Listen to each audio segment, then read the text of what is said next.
Bom, eu vou começar por essa pauta aqui, gente, que foi a entrevista do como se fala? Foi a entrevista do José Dirceu, tá? E a gente tava vendo, então eu vou fazer a continuidade dela aqui para nós analisarmos aqui as coisas do que o José Dirceu tá falando. Vamos lá, bora.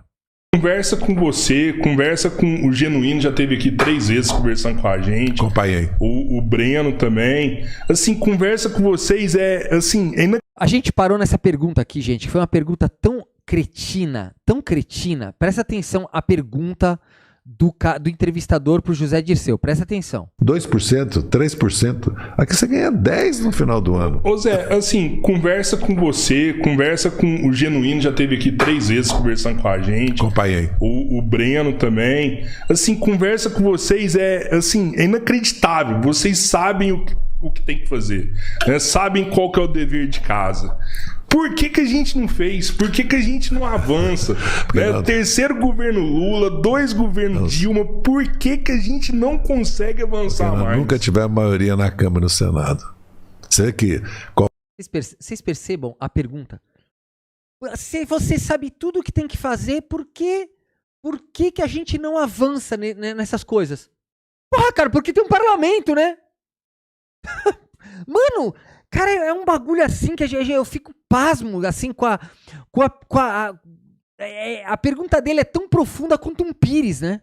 Qualquer país para frente ou para trás, você concorde ou discorde, o Milei, ele ganhou a eleição que teve o ano passado, esse ano, e começou a fazer uma série de mudanças. Você pode discordar, mas ele formou uma maioria.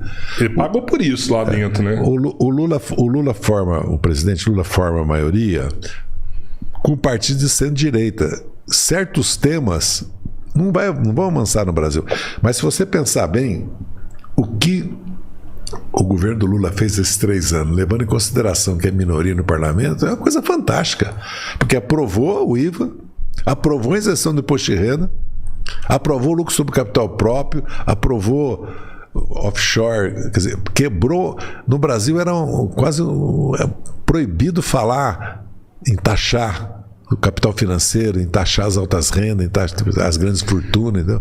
mas não basta, assim. Eu até entendo que nisso daí, eu acredito ter um pouco de dedo seu nessa questão. Olha agora. Por quê? Realmente, o governo Lula ele fez muitas alianças, né? Mas para chegar no poder. E às vezes eu vejo que ele largou um pouco da base, que precisava formar essa base para ter maioria no Congresso, mas a preocupação foi chegar no poder. Meu Deus do céu, gente. Meu Deus do céu. Tem que chegar no poder primeiro, né? Tem que chegar no poder. A base que tem que ser formada, tem que ser formada, mas se você não chegar no poder, você vai formar o quê? Vai mostrar o quê? Você tem que trabalhar com o que tem na hora, pra ganhar a eleição, depois você vai formando base. Meu, é meio bizarro isso. Teve uma aliança onde coloca o vice José de Alencar, você mesmo apoiou o vice Geraldo Alckmin, né? Eu acho que foi uma articulação sua ali. Será que essa preocupação de aliança para chegar no poder, que é importante, a gente não tá esquecendo um pouco da base? Então... aí você ganha com o quê? Com a base? Você ganha a eleição primeiro, cara. Uma coisa não anula a outra. E as bases estão se formando de acordo com o que o governo está entregando. Agora, tem uma bela de uma parte da população que quer negar a realidade. Pessoas mal intencionadas. A gente não sabia que no Brasil tinha tanto vagabundo no Brasil. A gente não sabia disso. Então, mas quando você se propõe a governar um país, ou você tem uma maioria do teu partido no país, que no Brasil só o MDB conseguiu isso. Porque mesmo os governos democráticos, né, o primeiro do Getúlio, depois o do Juscelino, depois o do Jango, nenhum partido tinha maioria, né? O PT não consegue maioria sozinho. Então você tem que estabelecer certos objetivos. Se você observar o primeiro e o segundo governo do Lula, Bia Macedo, desculpa, eu discordo que as perguntas são boas, eu discordo. São perguntas óbvias e são perguntas tipo a lá Jones Manuel. São perguntas a lá Jones Manuel. Ele tá muito fã do Jones Manuel, esse cara aí. o terceiro e quarto da Dilma e agora o quinto, os objetivos que nós nos comprometemos com o eleitorado, com a cidadania, com o país, nós estamos cumprindo. Porque o Lula pôs a inflação, não houve aumento de inflação. Houve um choque de higiene primeira necessidade por causa de seca e questões internacionais do dólar, do câmbio, né? Que hoje está questionado. A economia está crescendo, a renda está crescendo. Está melhorando a trancos e barrancos, mas vai, por exemplo, agora o Instituto de Destaques Federais, vão ser mais de 500. O ensino médio... Gente, a gente já sabe que tem um cagão, que é o Bruno, que não liga e só fica falando bosta aqui só fica falando bosta nos comentários. Mas tem uma outra aqui, que é a tal de Maria, que falou que ia me ligar e até agora não ligou também. Só fica escrevendo merda nos comentários. Maria, liga aqui, vamos debater ao vivo, Maria. No médio, técnico profissional, pé de meia, a educação integral, quer dizer, o país vai melhorando. O SUS, aos poucos, vai melhorando. O problema é que o governo não tem poder de investimento. A iniciativa privada, certo? Não investe. O juro é muito alto, o rentismo favorece a isso. Então, como é que resolve? Só um pacto político. Agora, precisa ter uma elite no país, porque se o que está acontecendo no mundo hoje, cada país está cuidando de si, né? A Europa está se armando. Tá muito claro isso, então, né? A Europa está se armando. Os Estados Unidos já está querendo cuidar das Américas. Então, o Brasil precisa cuidar de si. Agora, há uma consciência... Né? O que o Flávio Bolsonaro, ou o que a União Brasil, o PP, o que eles propõem para o país? Desvincular o salário mínimo da aposentadoria, tirar um aumento além da inflação, PIB, privatizar a Previdência, tirar o piso da saúde, ou seja, cortar o social. Aí você olha, tem 600 bilhões de renúncia fiscal. Você olha, o 1% que tem 30% não paga imposto. Você fala, bem, o PT vai optar sempre por cobrar imposto desse 1%, tirar o imposto de consumo da massa. Por que o Brasil é um país tão grande, tem uma massa salarial tão grande? Porque a riqueza do país é massa salarial, lucro, aluguéis, certo? E quando você for pegar para dividir, certo? A massa salarial ou vai para o lucro, ou vai para o juro, certo? Ou vai para o aluguel. Certo? Ela é o consumo. Agora, se você paga imposto sobre o consumo, porque a Europa deixou de cobrar imposto de consumo no século XIX, passou a cobrar renda, riqueza e propriedade, fez reforma política no século XIX, fez reforma agrária no Brasil. Nós nunca fizemos reforma agrária no Brasil, apesar que nós temos... Gente, olha, assim, com sinceridade, gente, sinceridade mesmo, tá? Eu amo vocês aqui que são haters meus, que vocês vêm aqui me xingar, sem problema nenhum, tá? Tranquilo, sem problema nenhum, tá?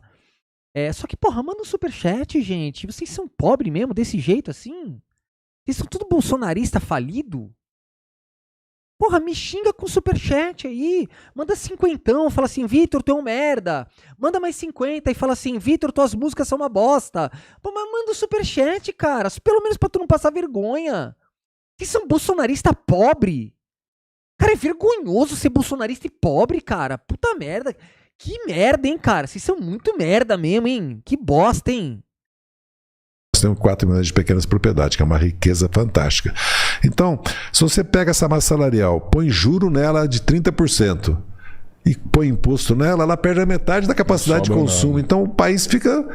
E se o rentismo hoje é o bezerro de ouro, né? Porque todo mundo quer... Isso não quer dizer que o mercado de capitais não é importante, o mercado de ações não é importante, o sistema bancário não é importante, porque o crédito do capitalismo é o crédito, não estou dizendo isso. Mas é que no Brasil é uma deformação. A economia serve o capital financeiro, e não o capital financeiro é um instrumento para a economia crescer. E virou um modo de se enriquecer. É uma coisa, se você tem 10 milhões, você ganha 1 milhão todo ano. Para que você vai investir? E ainda não quer pagar imposto. É uma guerra para fazer pagar imposto. Eu não estou dizendo que não há deformações no sistema tributário. Tanto é que quando nós falamos em taxar lucro de dividendo, nós estamos falando em reduzir o imposto de renda sobre a pessoa jurídica, para não ser bitributação, entendeu? Não estamos propondo algo que não tem racionalidade econômica, não tem começo, meio e fim. Por exemplo, o Brasil criou uma rede de proteção social. É um dos poucos países da América Latina que tem sistema único de saúde como nós temos, apesar que 40 milhões de brasileiros têm plano de saúde. que tem o sistema educacional. Nós temos merenda escolar, material escolar e transporte. E agora ensino integral. Temos creche. Temos a Previdência Pública, que é 1 trilhão e 200.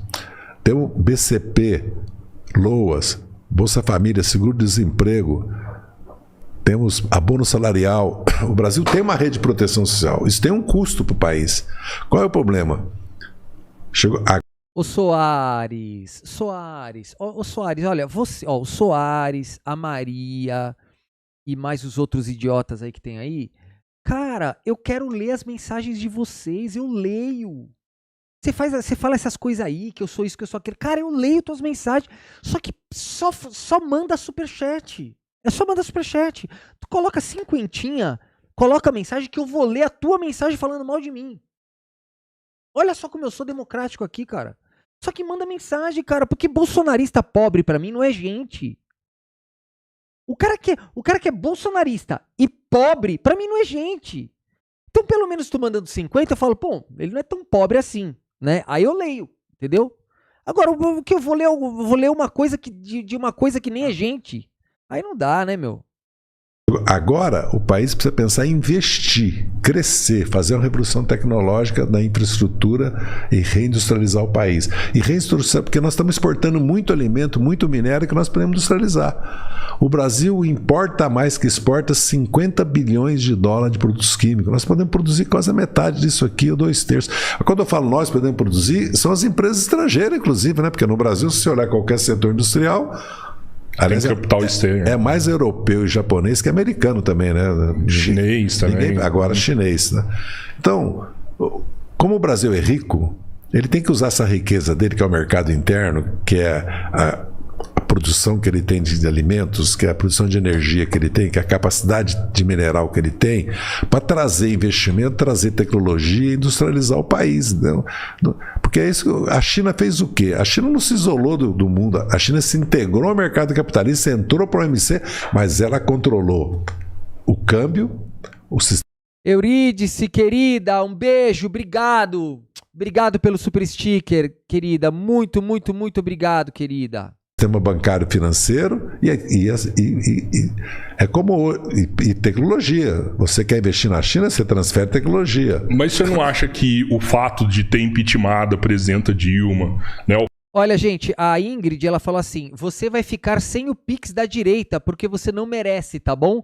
Mas eu não falei que eu preciso do Pix da direita. Eu nunca falei, eu nunca pedi Pix da direita. Eu só tô falando que vocês, para que eu leia as mensagens de vocês, tem que mandar o superchat. Eu não pedi pra vocês me darem nada.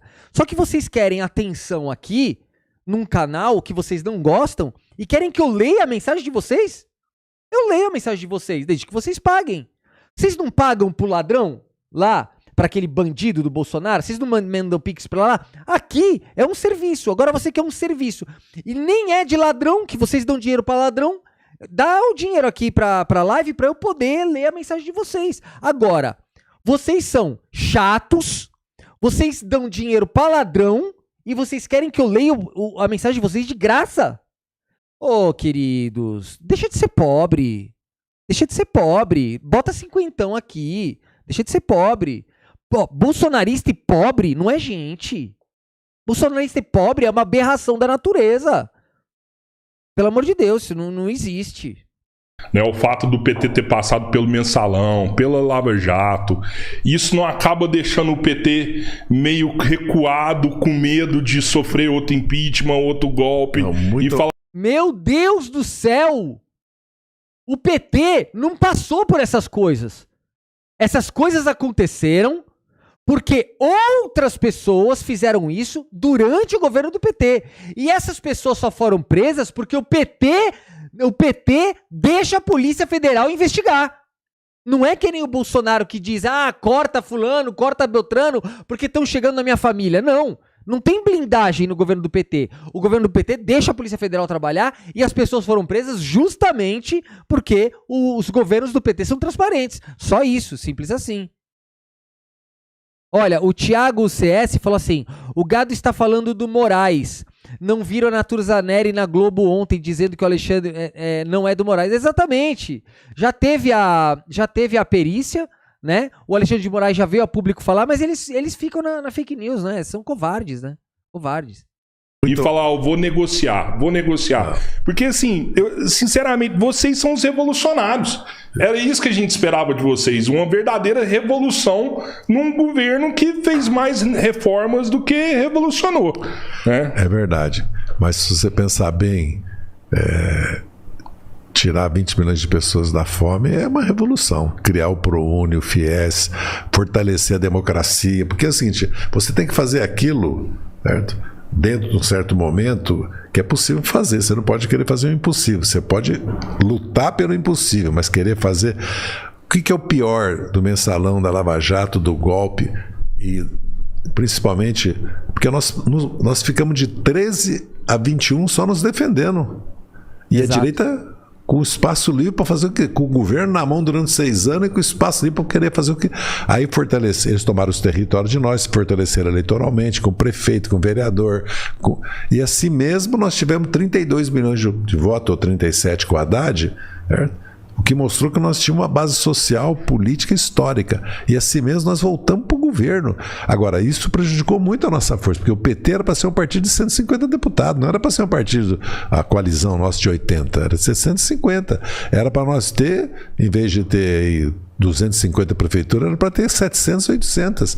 Nós governamos 4 estados, era para governar 8 agora. Nós passamos primeiro defendendo o governo da Dilma, depois impeachment, depois defendendo o Lula, Lava Jato, depois pandemia, depois tem que fazer tudo para eleger o Lula. Então, o partido sofreu muito com isso, nessas décadas, entendeu?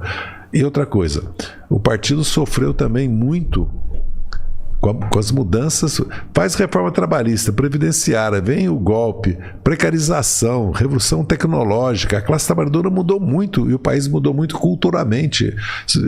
Em 15 anos, a mudança cultural que houve no Brasil é um negócio extraordinário, tanto para o avanço como para o atraso.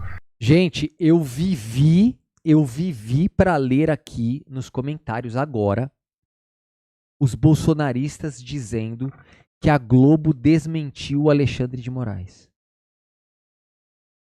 Agora, a tal da Globolixo, a Globolixo é o programa que tem credibilidade segundo os bolsonaristas. Gente, olha, é inacreditável, gente. O bolsonarista é uma raça tão vagabunda. Quem é bolsonarista é tão vagabundo que o cara, ele faz qualquer coisa para atacar os outros e defender o mito. Os caras, desde o primeiro dia que o Bolsonaro quis se candidatar para presidente, eles fizeram campanha contra a Globo. O Bolsonaro se elegeu falando que ia acabar com a concessão da Globo. E agora, esses bolsonaristas estão aqui no chat dizendo que a Globo é que tem a verdade. Cara, mano, tipo assim, cara, bolsonarista é tão vagabundo, que o cara fala assim, não, o que precisa fazer pra atacar o Alexandre de Moraes e defender o mito? É passar uma pernoite com o Kid Bengala. É agora! É na hora! O cara vai lá na hora, arreia as calças na hora. Mano, é assim, é qualquer nota. Os caras... o que tem que fazer agora pra gente defender o mito? A gente tem que frequentar banheiro... saunão, banheiro unissex. Vai! Tipo, os caras não têm limite, mano. Os caras se contradizem de uma maneira tão bizarra. Tudo pra tentar uma mentira contra alguém que eles não gostam e pra defender o mito. Cara, chega a ser ridículo, né? Ridículo. Bolsonarista na live defendendo a Globo, mano. A Globo. Os maiores inimigos da Globo agora defendendo a Globo. Cara, é muita vagabundagem, cara. Da mesma maneira que você tem direitos hoje para mulher, igualdade racial, igualdade de gênero, toda a diversidade LGBT e a mais, tudo que nós temos no país, você tem também escola civil militar, vender arma, qualquer loja pode vender arma. Isso não tem. Acabou, né? Vai comprar por E a escola cívico-militar também tem uma batalha grande para que ela não exista. Então, mas se deixa... são os confrontos que sempre existiram. Isso não mudou. 600 mil armas. Isso não mudou? Isso não mudou? O governo Bolsonaro banalizou a venda de armas, autorizou clubes de tiro a trabalharem 24 horas. Quem vai treinar tiro às 3 da manhã? Seu ignorante! Os caras autorizaram o clube de tiro a funcionar de madrugada para os esportistas de mentira utilizarem armas de madrugada dizendo que estavam indo para o clube treinar. Cara, vai se informar, mano. Deixa de ser ignorante. Olha a responsabilidade que tu tem com um canal desse tamanho. Que absurdo. Armas foram vendidas por crime organizado no Brasil. Porque como não tem unificação, eles não deixam, né? De todo o sistema de informação policial e judicial, principalmente boletim de ocorrência, como carteira de identidade uma para o Estado, e mais de 800 mil foram trazidas do Paraguai. O Brasil hoje, quantos CACs tem no Brasil? Quantas pessoas têm armas no Brasil? Mais de 1 milhão, já passou. 1 milhão. Lembra que o Márcio Tomás Bastos, o nosso governo, fez uma campanha de desarmamento enorme, tirou milhões de armas da sociedade. Isso foi... O que eu digo é o seguinte, o que nós passamos de 13 a 21... nós sobrevivemos porque nós tínhamos um legado político, uma base social, e o governo do Lula realmente mudou a vida de milhões de pessoas, porque senão não teria voltado o Lula, entendeu? Eu tenho uma tia agora, que é... Se nós não fazermos aliança com o Alckmin, porque é o seguinte, o que aconteceu em 2022? Uma parcela grande de setores das classes médias, que são democráticos, são Ai, Maria. Ai, para de ser burrinha, Maria. Ô, Maria, para de ser burrinha, Maria. Olha o que ela falou, gente. Tira as armas dos seguranças. A senhora acabou de dizer. Arma dos seguranças profissionais. Ô, Maria. Não. Maria, quando você tá calada... as pessoas têm dúvida se a senhora é burra ou não. Quando a senhora fala, as pessoas vão ter certeza. É melhor a senhora ficar calada. Porque pelo menos fica na dúvida. Ninguém sabe se é ou não.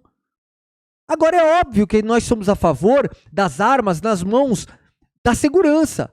Agora, na mão de pessoa normal, que não tem treinamento, que não tem dinheiro pra treinar, vai dar merda.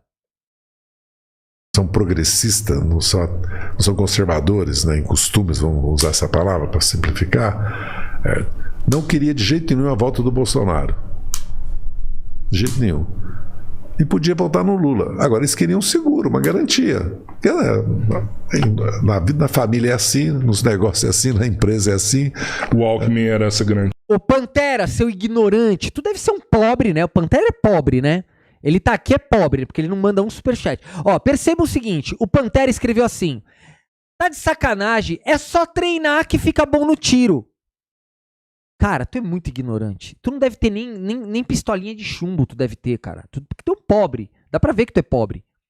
Então, cara, olha só, se vocês não têm dinheiro pra mandar um superchat pra me xingar, sendo que vocês me odeiam, vocês não têm dinheiro para mandar um superchat para falar assim, Vitor, você é mentiroso. Não tem. Vocês não têm dinheiro para isso.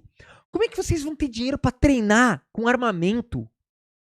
Vocês são tudo pobres. Vocês não têm dinheiro para treinar. Vocês não têm dinheiro nem para comprar arma. Imagina treinar. Vocês têm ideia de quanto custa para treinar? Vocês têm ideia de quanto custa 100, 200 tiros por semana? Vocês têm ideia? Quanto custa isso? Você tem ideia? Cara, vocês querem arma. Vocês não têm dinheiro nem pra pagar as contas de vocês. Querem arma. Nem sabe o que é isso. Se um dia vocês fizerem uma merda com a arma, tu não vai ter dinheiro pra pagar o advogado pra te tirar da cadeia. Cara, vocês não têm noção de quem vocês são, cara? essa garantia? O Alckmin era uma garantia que nós íamos fazer um pacto político, que nós íamos cumprir aquele programa nosso, nós não íamos inventar, entendeu? Nós íamos avançar, porque a sociedade reage. Eu vou dar exemplo do Chaves. O Chaves fez um plebiscito, ele ganhou as eleições todas na Venezuela. Estou falando antes da morte dele. Ele fez um plebiscito. Ele pôs 2 elementos ideológicos, vamos dizer assim, políticos. Um era com relação à propriedade privada, o outro lembra que era, perdeu os 2. Ganhou todos os outros. Porque a sociedade está num ponto avançado para certas mudanças, mas não para outras, entendeu? Então, Aí o Pantera aqui, que não tem dinheiro pra mandar um superchat, só fica escrevendo de graça, que é o que ele sabe fazer, né? Porque direitista é assim, né? Bolsonarista é assim. É tudo pobre que se acha rico, né? Mas tá aí. Olha lá, ele falou assim, calma, não fica nervoso não. Cara, como que eu não vou ficar nervoso sabendo que tem o ignorante que mal deve ter estudado, que não tem dinheiro pra nada, querer ter arma em casa? Tu tem noção do perigo que tu é pra sociedade? Tu é um cara ignorante. Tu não sabe lei nenhuma. Tu não sabe o que é nem excludente de licitude, legítima defesa. Tu nunca leu uma linha da lei. Mas tu quer ter uma arma. Tu não sabe nada da legislação. Tu quer ter uma arma. Um pobre igual você quer ter uma arma. Pra quê? Pra tu dar tiro no meio do nada. Tudo errado, que não tem dinheiro nem pra treinar. Tu acha que ter uma arma é assim? Ah, tem uma arma. Tu acha que é isso? Tem noção do que é ter uma arma? Cara, que gente maluca. eu acho que nós fizemos até agora o que era necessário, não é nem que é possível, necessário fazer no Brasil para fazer o Brasil avançar, para impedir retrocesso, para garantir a democracia. Como agora o Lula.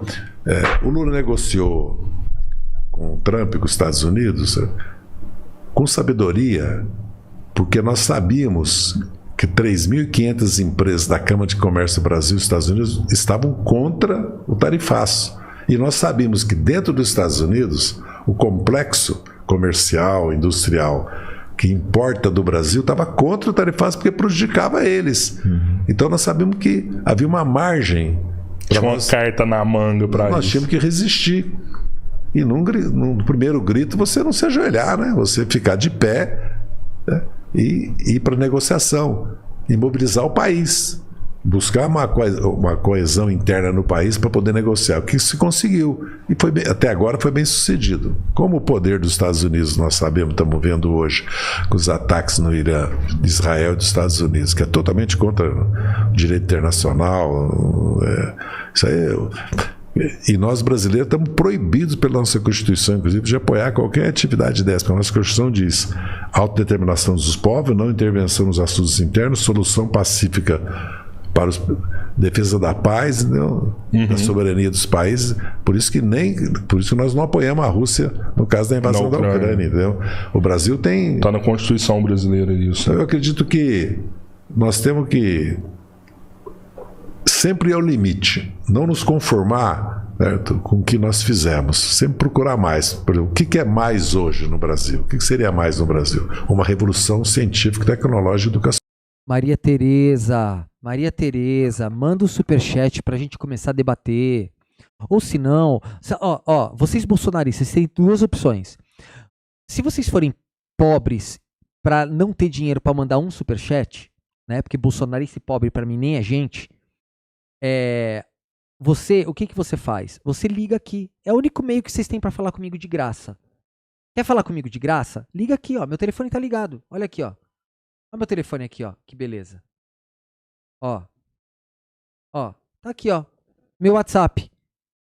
Meu WhatsApp tá aqui, tá ligadinho. Quer falar comigo de graça? Vai falar assim, ó, pelo telefone. Beleza? Tô aqui, tô aguardando.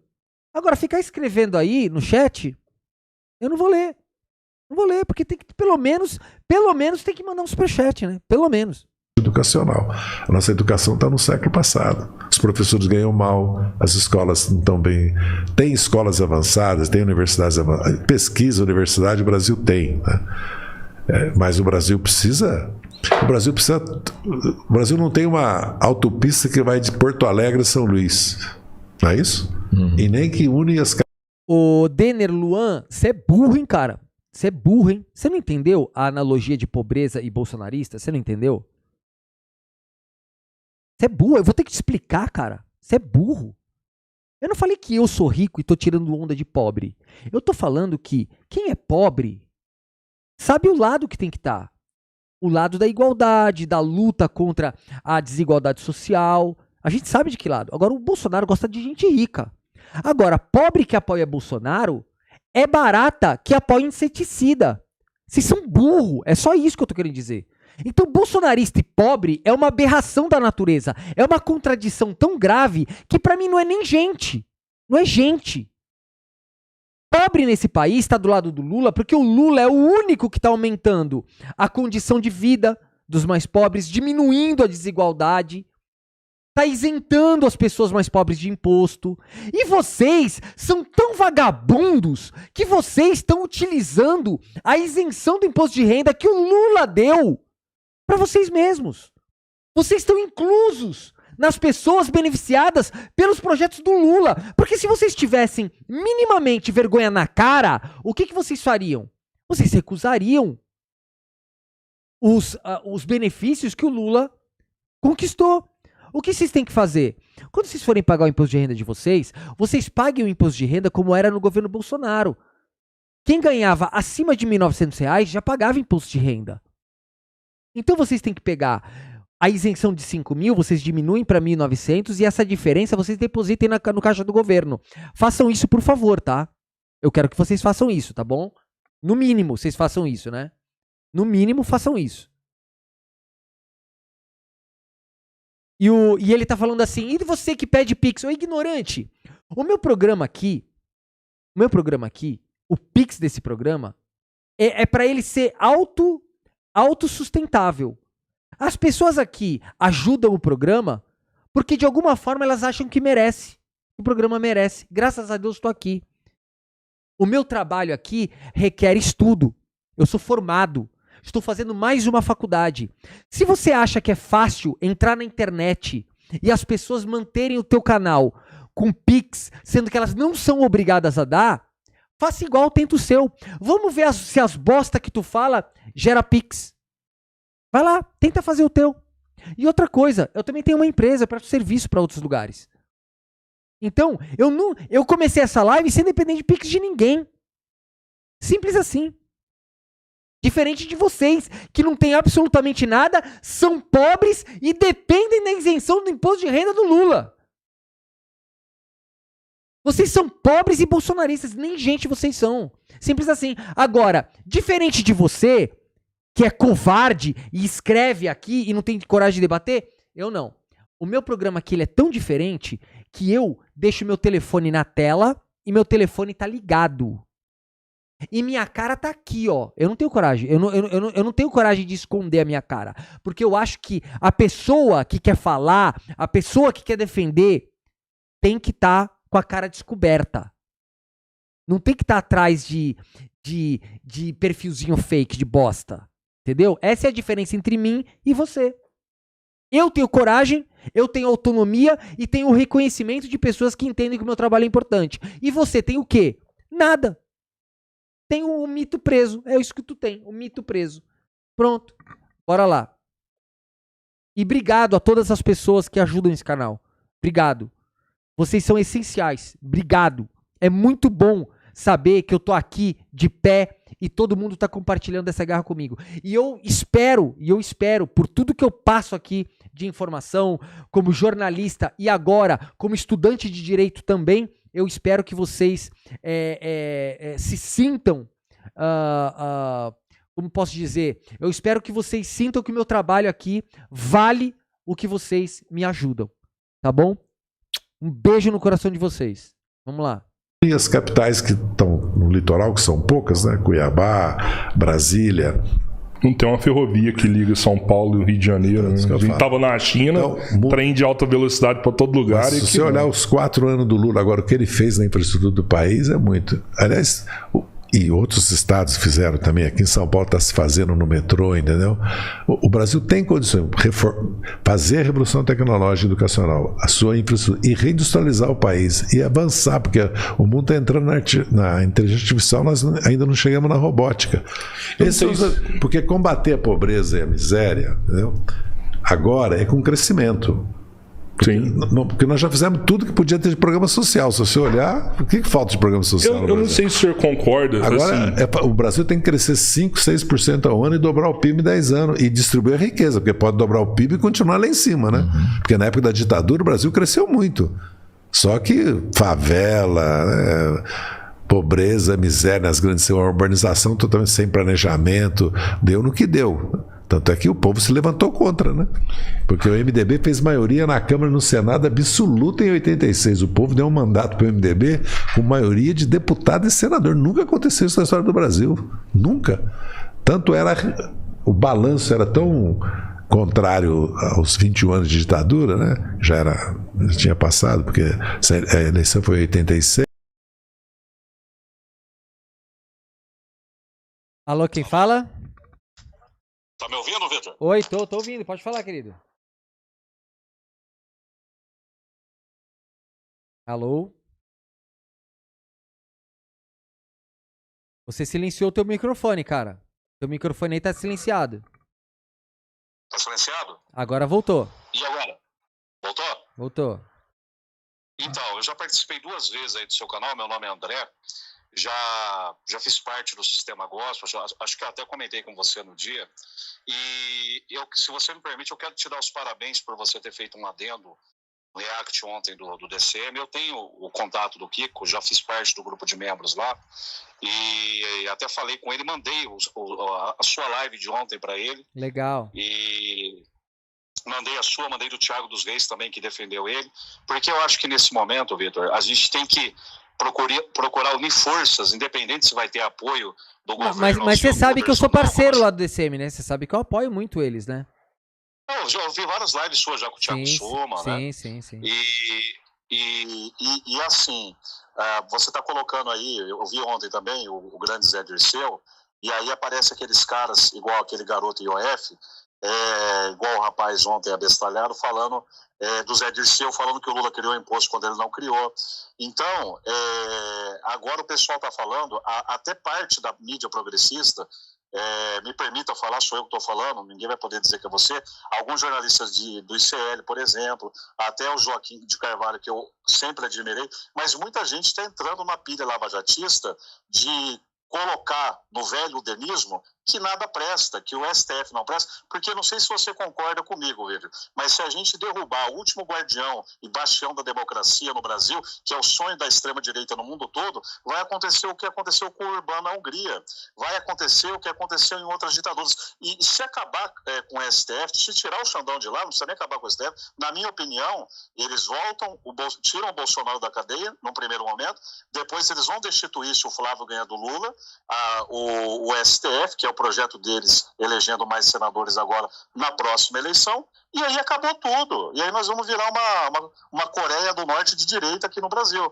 Você acha que eu tô... Não. Assim, é o seguinte, o que está acontecendo com o jornalismo brasileiro? E eu estou percebendo que isso também está contaminando o próprio jornalismo progressista. Por quê?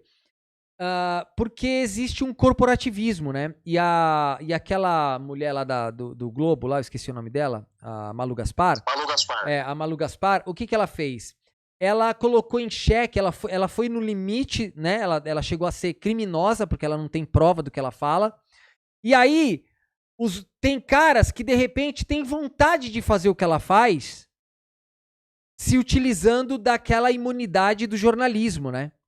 Então eles meio que defendem ela para eles não serem responsabilizados depois por algo que eles falem.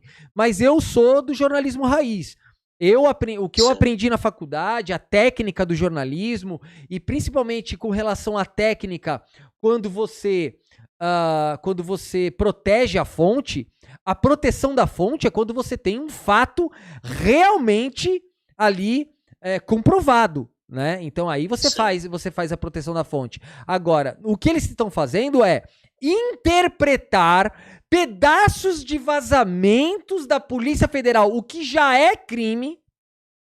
Aí eles interpretam da maneira com que eles querem, colocam na mídia como se fosse verdade e estão atacando o STF. E lembrando que boa parte dessa mídia grande vive do rentismo. Os grandes bancos anunciam nas grandes mídias. Então, desde Folha de São Paulo, Grupo Folha, UOL, Globo, todos eles têm anunciantes de pessoas que estão envolvidas com a Faria Lima. Então, eles vão precisar, de alguma forma, bater, né, nas pessoas e fazer o que estão fazendo aí, né? Principalmente porque o único cara que ajoelha pro rentismo é o Bolsonaro. O Lula não ajoelha pro rentismo, então eles têm que combater, né? Ô Victor, já vou encerrar a minha parte, mas, por exemplo, você também é formado em Direito, estou enganado ou não? Não, eu estou estudando Direito, mas sou formado em Comunicação. Mas a gente nota que você tem como diz lá o requisito para ser ministro do STF, você tem um notório saber aí da área. Saber jurídico, mas é porque eu estudo autodidata, né? Mas eu resolvi fazer a faculdade para conseguir o diploma e vou aprender mais ainda, se Deus quiser. Então, eu acho que foi até você, não sei se foi você que eu vi ontem, ou se foi um outro jurista num canal progressista que eu estava vendo, que esse caso, por exemplo, o pessoal está confundindo o sigilo da fonte, como você citou, com crime sendo cometido. Até a esposa do Somo, que é advogada, falou isso na live de ontem de manhã com o Kiko Nogueira. Eles estão confundindo o sigilo da fonte, entre aspas, com o crime cometido de vazar informação de processo que contém sigilo determinado. Claro, mas eu falei isso, não foi ela só que falou, não. Eu dei uma explicação na live aqui, falou, né? Na live da tarde, quando eu falei sobre isso, eu disse que quando um jornalista sabe que tem um cara da Polícia Federal vazando informação, na verdade, ele está sendo cúmplice de um crime. Sim. É diferente uma pessoa comum ter uma informação, uma prova, por exemplo, uma pessoa tem um vídeo que pegou, uma gravação que pegou um político recebendo propina. É diferente. É uma pessoa comum que precisa ser protegida, né? E que é uma coisa que não tem a ver com custódia judicial ou pericial. Agora, no caso de vazamento de dentro da Polícia Federal, o que eu falei principalmente é o absurdo de as pessoas acreditarem que esse vazamento foi feito de graça para jornalista. Sim. Tu acha que alguém ia arriscar a própria carreira de graça para entregar isso na mão de jornalista? Sim, Victor, o que está tendo um grande embate, até eu vi um grande embate ontem num canal grande progressista, está bem dividido isso, não sei se você reparou. A questão do vazamento. Tem gente dizendo que até o Jornal Nacional depois quis desmentir, a Globo, aliás, quis desmentir o Moraes, citando, e a Folha também citando outros peritos. Vê se o meu resumo está correto, que eu vi até de um jurista. A PF pode ter feito a perícia, mas a interpretação dos dados atrelados ao Moraes em uma suposta conversa com o Vergara, esse que está sendo erro, ou nem perícia da PF teve nesse caso? Não, na verdade não tem como saber. Eu confio no Moraes, porque tudo que ele fez até hoje ele provou. Então eu confio no Moraes, do que ele disse, e ele tá certo. Ele não pode dar mais detalhes disso porque corre em segredo de justiça. Quem tá fazendo errado são os jornalistas. Agora, a gente tem que deixar uma coisa bem clara. Não importa o que o jornalista ache ou deixe de achar ou interprete, porque ele já tá errado desde o início. Sim. Ele já tá errado desde o momento em que ele tá protegendo um criminoso dentro da nossa instituição Polícia Federal. O cara sabe que tem um cara da Polícia Federal vazando informação sigilosa e ele usa isso, inclusive, pra ganhar dinheiro. Sim. Não, tá absurdo. Isso tá tudo errado. Então, na verdade... Mas você acha que teve perícia da PF ou nem isso teve? Não, eu não tenho que achar nada, cara. É um ministro do Supremo dizendo, olha, a perícia já mostrou que o telefone não é meu. A perícia do Supremo, né? A perícia da Polícia... Quem faz perícia é a Polícia Federal. Sim, mas na nota do Supremo dá a entender que foi a equipe técnica do Supremo que fez a perícia. Não. Do Xandão, não foi? Não. A perícia, os peritos são peritos da Polícia Federal. Eles têm acesso à Polícia Federal e teve que ser feito isso, porque não existe uma equipe pericial do Supremo, não existe isso. O que existe são as secretarias lá, né? Tem as secretarias. Eles têm alguns peritos do TSE, que precisa de perito do TSE, mas eu acho que perito do Supremo, eu acho que não foi isso. Sabe por quê? Porque... Naquela nota até que você leu ontem à noite, tinha um dado momento que eu acho que falava equipe técnica do STF, não tinha? Eu não sei. Eu acho que deve ser da própria, porque tá isso aí, a custódia disso tudo tá com a Polícia Federal, né? Ô Victor, mas eu acho que no fim de tudo, entra dentro disso que você falou, no fim das contas, o Xandão entra no indúbio pro réu, porque nesse caso, mesmo que a perícia tenha sido feita pela APF... Olha, eu não sei o que tá acontecendo, querido, mas seu telefone tá muito ruim, tá falhando tudo. Deixa eu mudar aqui então, vou colocar no Viva Voz.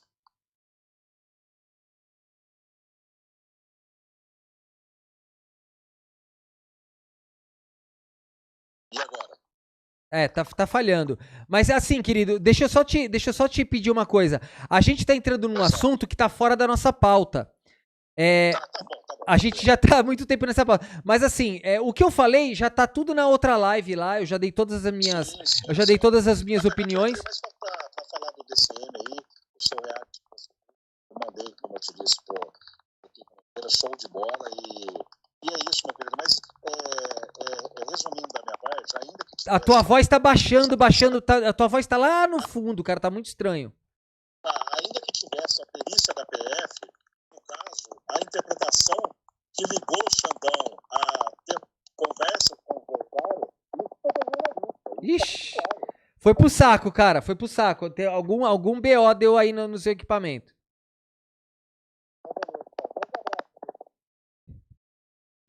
Depois ele vai ver o que aconteceu, né? Tipo assim, tá.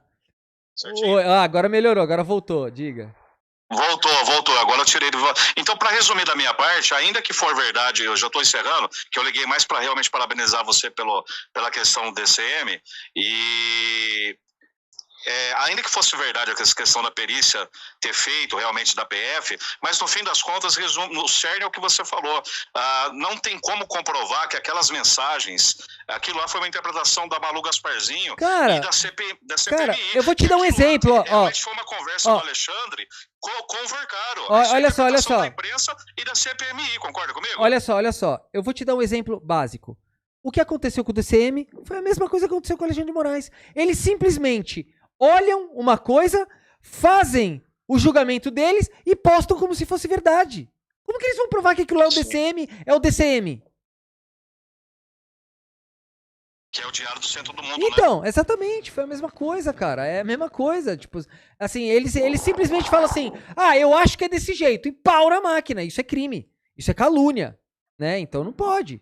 Ele faz uma tese para ser corroborada dentro daquilo que ele tem como convicção. Exatamente, concorda? Não pode. Jornalismo não é isso. Então tá bom, Vitão. Beleza, obrigado, meu irmão. E dizer pro cara que ligou aí ontem que o Brasil de 12ª economia veio pra 7ª, bolsa batendo recorde, recorde de baixo desemprego, e o cara vem falar que o Zé Dirceu ainda é um cara que não sabe o que fala. É um brincalhão. Boa tarde, Vitor. Valeu, cara. Até mais. Obrigado, valeu. Gente, então aqui... eu quero mandar um beijo pra Maravilhosa, que ela mandou aqui um superchat. Ela fala assim: Vitor, eu vou explicar pro gado. Mu. Bom, agora vocês entenderam agora, gado? Entenderam? Agora? Olha, a Sônia Maria Chaves, querida, ela virou membro oficial da live. Maravilhosa, muito obrigado, querida. É muito importante que vocês se tornem assinantes da live. A Sandra Rivers, ela falou o seguinte: gado lascado e mentirosos. Exatamente, querida, e obrigado pelo superchat, maravilhosa. A Maristela Corsi também mandou aqui um super sticker. Linda, obrigado. E também a Elizabeth, olha que a Elizabeth Coelho, membro oficial. Beijo, querida. Obrigado, querida. Deixa eu ver aqui quem mais. A Regina Oliveira. Fala assim: Victor, você sempre arrasa no ensinamento. Parabéns. Obrigado, Regina. Beijo, querida. Vamos ver aqui quem mais. Deixa eu ver se teve algum que eu pulei. Não, Elizabeth Coelho. O Daniel Teixeira falou assim: vou explicar ao gado. Desisti, deixa pra lá. Cansa, né, cara? Cansa, né, explicar o gado, né, cara? 36, né? 22 anos de ditadura, que foi um massacre. E mesmo, você vê como é que o Brasil tinha mudado, que o Lula, o Brizola e o Covas fizeram 17, 34, mais 9, dava 35 mais 9, 44% de voto, 3 candidatos progressistas. 3 candidatos. Como é que o Brasil queria mudar? Mas o MDB fracassou. Gente, eu preciso avisar vocês, tá? Que é o seguinte, as pessoas que têm ajudado a live com Pix maiores de R$100, tá? Eu vou mandar uma caneca de presente, tá bom? As canecas são essas aqui, né? São canecas com várias frases. São canecas com várias frases famosas aqui da live, né? Que é assim, você tá tomando um café com o teu amigo assim, ó, ou com uma pessoa que você tá debatendo, você tá tomando café aqui assim, ó. Símbolozinho da nossa live, tudo certo aqui e tal. Aí a pessoa tá falando bosta, aí você só vira, só troca de mão. Você tá pegando com a mão esquerda aqui, ó. Você pega com a mão direita aqui, ó, e faz assim, ó. Você não precisa falar. Tu só dá um gole, entendeu? Só dá um gole assim, ó. Tu não precisa falar nada, tu só dá um gole assim, ó. Bem tranquilo, tá? Dá um gole bem tranquilo. Tipo assim, o cara tá aqui, ó. Tu tá aqui assim, ó, pum. Canequinha bonitinha. Aí o que você faz? Só troca de mão. Troca de mão, ó.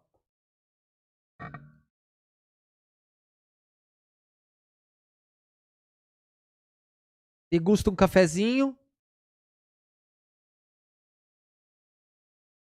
Bem tranquilo, tá? Aí tem várias, né? Tem várias aqui, ó. Tem essa aqui também, ó. Aqui, ó. Ó, tem essa aqui, ó.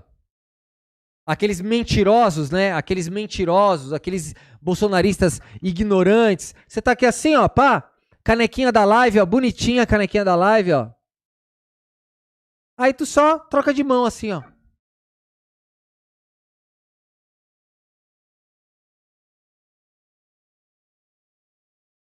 Bem tranquilinho, tá? Então, e tem várias outras aqui, ó. Aí veio o Collor. Opa, peraí. Depois veio o Fernando. Tem várias outras aqui, ó. Tá aqui, ó. Trocou de mão.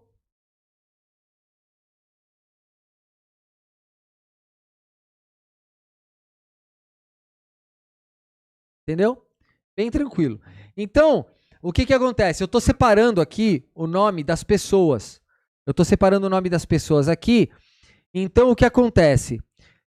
Quem doou, quem fez alguma doação lá para os advogados, tal, acima de R$100 para cima, tá? Segura um pouquinho o telefone aí, gente, rapidão. Quem doou R$100 para cima, o que acontece? Você entra em contato lá no grupo com a Juliana, tá? E você só precisa pagar o frete, porque eu não sei aonde que a pessoa mora, né? Então só paga o frete que a gente envia a caneca, tá bom, queridos? Tá bom? Entre em contato com a Juliana Janini. Quem quiser a caneca, tá? Entre em contato com ela, paga o frete que a gente manda.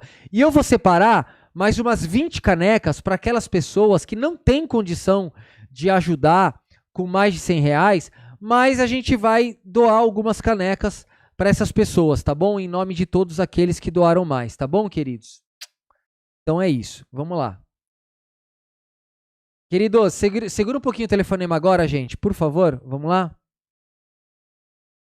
O Fernando Henrique fez o Plano Real, foi uma coisa importante e tudo, mas do ponto de vista assim, o que nós não conseguimos, é aquilo que eu falo, é o projeto de desenvolvimento nacional, né? Se você olhar a China, a Coreia, o Japão, a Turquia, a Índia, agora o Lula esteve na Índia, você vê, pergunta para quem foi, lá tem Estado, tem elite, tem empresariado, com projeto para o país, tudo. Nós não temos aqui no Brasil. Aí fica tudo para nós da esquerda fazer, quer dizer, defender o social, defender o desenvolvimento do país, defender a soberania do país, sendo que nós não somos maioria no país.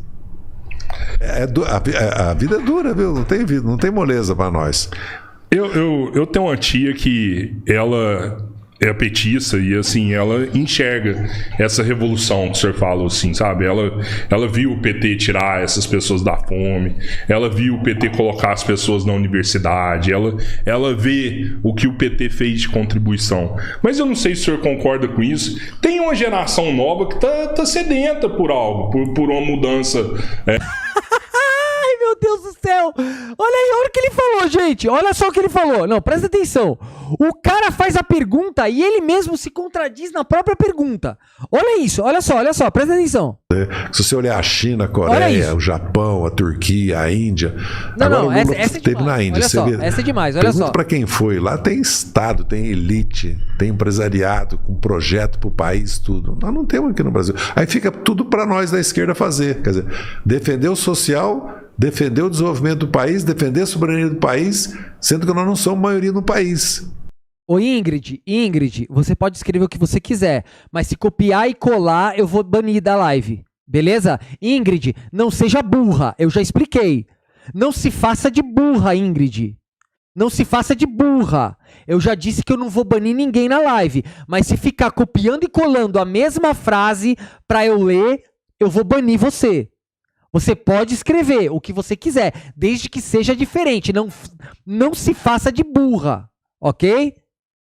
Tá avisada. Tá avisada.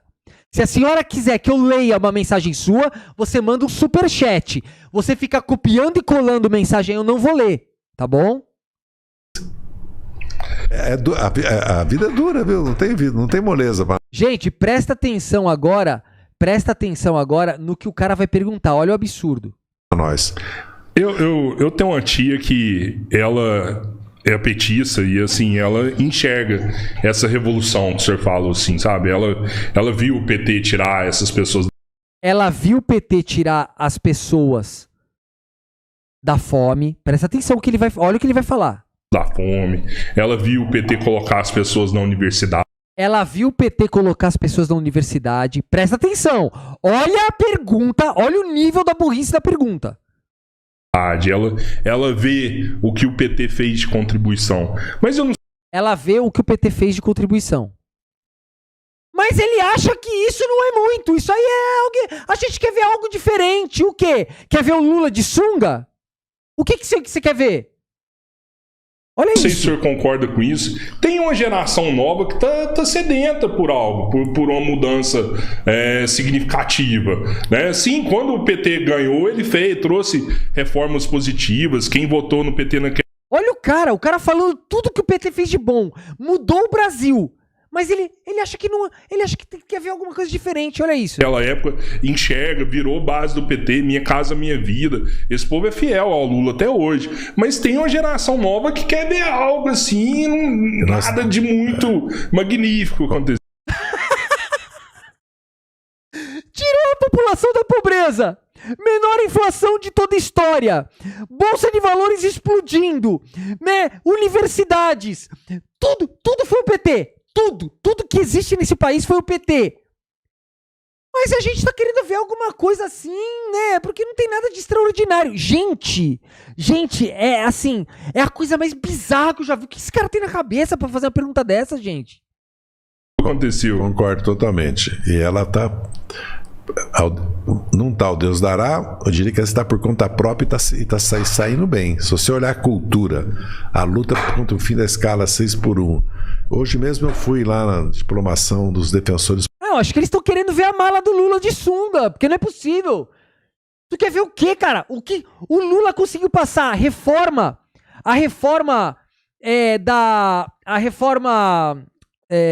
como se diz, dos impostos?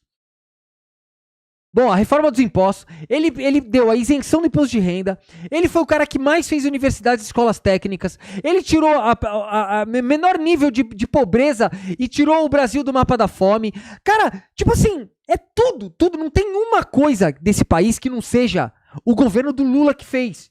Tudo foi o governo Lula que fez. E o cara, mas a gente quer ver alguma coisa diferente, o quê? Na próxima é o Lula de fio dental? Mano... Cara, tipo assim, inacreditável, Ações mano. Populares, que é um programa da sociedade civil, da luta dos negros e negras, dos jovens nas periferias. para criar Reforma defensores tributária, obrigado, populares, querido. ou seja, pessoas que lutam pelos direitos sociais, pelos direitos políticos, pelos direitos humanos, né? Vocês conhecem a periferia.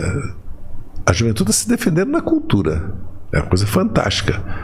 E está surgindo escolas de cursinho gratuito, cozinhas comunitárias, muita cultura, defesa da mulher contra o feminicídio. Vai tá criando uma nova geração, da mesma maneira que criou uma geração sertaneja, uma geração conservadora de direita. Está criando uma nova. Aliás, mas você tá para baixo, né? Porque eu vi que o Spotify diz que é a música que mais. Gente, o Natureza Sons falou assim: Vitor, ele disse que tem uma geração nova que quer mais coisas. E é verdade. Olha o MBL. Olha o tanto de jovens bolsonaristas. Acho que você não entendeu. É claro que eu entendi. Pô, eu entendi. Eu acho que quem não entendeu foi você, Natureza. Natureza, a nova juventude quer ver coisas novas. O quê? O quê? Ele, na própria pergunta dele, ele falou: o Lula, o PT, né? O PT, os governos petistas, tiraram as pessoas da fome. Os governos petistas é que fizeram Minha Casa Minha Vida, fizeram todas as reformas sociais, inclusive beneficiaram a própria classe alta desse país. Eles sempre governaram para todo mundo. Mas ele não conseguiu, ele não conseguiu. Depois dessa pergunta burra, ele não conseguiu dizer quais são essas coisas novas. Para você fazer uma pergunta dessa, você tem que fazer o quê? Olha, é isso, mas a gente não conseguiu ver vocês fazerem isso, isso e isso. Ele não consegue, porque não tem. Não tem, é para fazer o quê? Entende? Não tem, ele não conseguiu definir o que são essas coisas novas. Por isso que a pergunta é burra. A pergunta é idiota, a pergunta não tem sentido. Que mais se toca no Brasil hoje, nessa geração de 24, 44 anos, funk, trap e rap. Jonga. Não é, Jonga. não é sertanejo. É, Boninho. Levei um O pessoal tá bombando. Agora... sertanejo aqui no centro, aqui é o sertanejo, mas você pega nas pontas e acho que tem uma diversidade. Eu até assustei com esse mapa musical do Brasil, porque ele é bem diverso, como quase tudo tem no Brasil. Pra você ter ideia, tipo assim, os líderes, né, em cada estado lá, uns 5 eu não conheço, não sei quem são. E tem o reggaeton ainda pra cima, né? Tem, sabe? Em cada pedaço tem uma influência música. do Caribe totalmente, né? Como eu vivi no Caribe, e eu no ano que eu fiquei solto, porque de 13 a 19 eu fiquei preso. De 2013 a 19, fui preso 3 vezes. Minha filha me viu ser preso. Ela me viu ser preso com 3 anos, com 5 anos, com 8 anos e com 9 anos. Fui 4 vezes preso, porque uma foi no mensalão. Eu fiquei 1 ano solto, fui para 22 capitais e 100 cidades. Eu conheço... Natureza, de novo, eu vou explicar. Olha o que o Natureza Sons falou. Ele falou assim, ó, mas ele não disse que era ele que queria ver mais coisas. Ele disse que tem uma geração querendo isso. Respeitosamente discordo de você. Natureza, eu vou explicar de novo. Se ele diz que tem uma geração querendo algo, ele tem que dizer o quê? É uma pergunta aleatória que ele tirou do toba dele. Não tem sentido. É a mesma coisa que eu falar assim, olha, José Dirceu, tem uma galera aí que quer ver mais coisa. Tá, o quê? Que galera? De quem você tá falando? O que eles querem? Para você fazer essa pergunta, você tem que ter ido a campo, pesquisado, selecionado as pautas e falado, olha, tem uma galera, essa galera aqui, da faixa etária tal até tal, que eles esperam essa reforma, essa reforma, essa reforma e essa reforma. Ele não falou nada. Você tá entendendo, Natureza? Você tá entendendo? Como é que você faz jornalismo? Para você ter um podcast desse aqui, tem que ter minimamente coerência para fazer uma pergunta. Então você não pode fazer uma pergunta aleatória. Olha, tem um extraterrestre que tá querendo coisas novas. O que é coisas novas? O que é isso? Ninguém sabe o que é isso. O que eu tô querendo explicar é que essa pergunta que ele fez teria sentido se ele tivesse elencado os itens que eram que eram os pedidos dessa tal geração que ele tá falando. Não tem nada, entende? Quando eu saí do Brasil, trocado pelo embaixador, eu no avião, fiquei pensando assim, pô, eu saí com 14 anos da minha cidade, a 260 km de São Paulo, uma cidade de 20 mil habitantes, na Serra da Mantiqueira.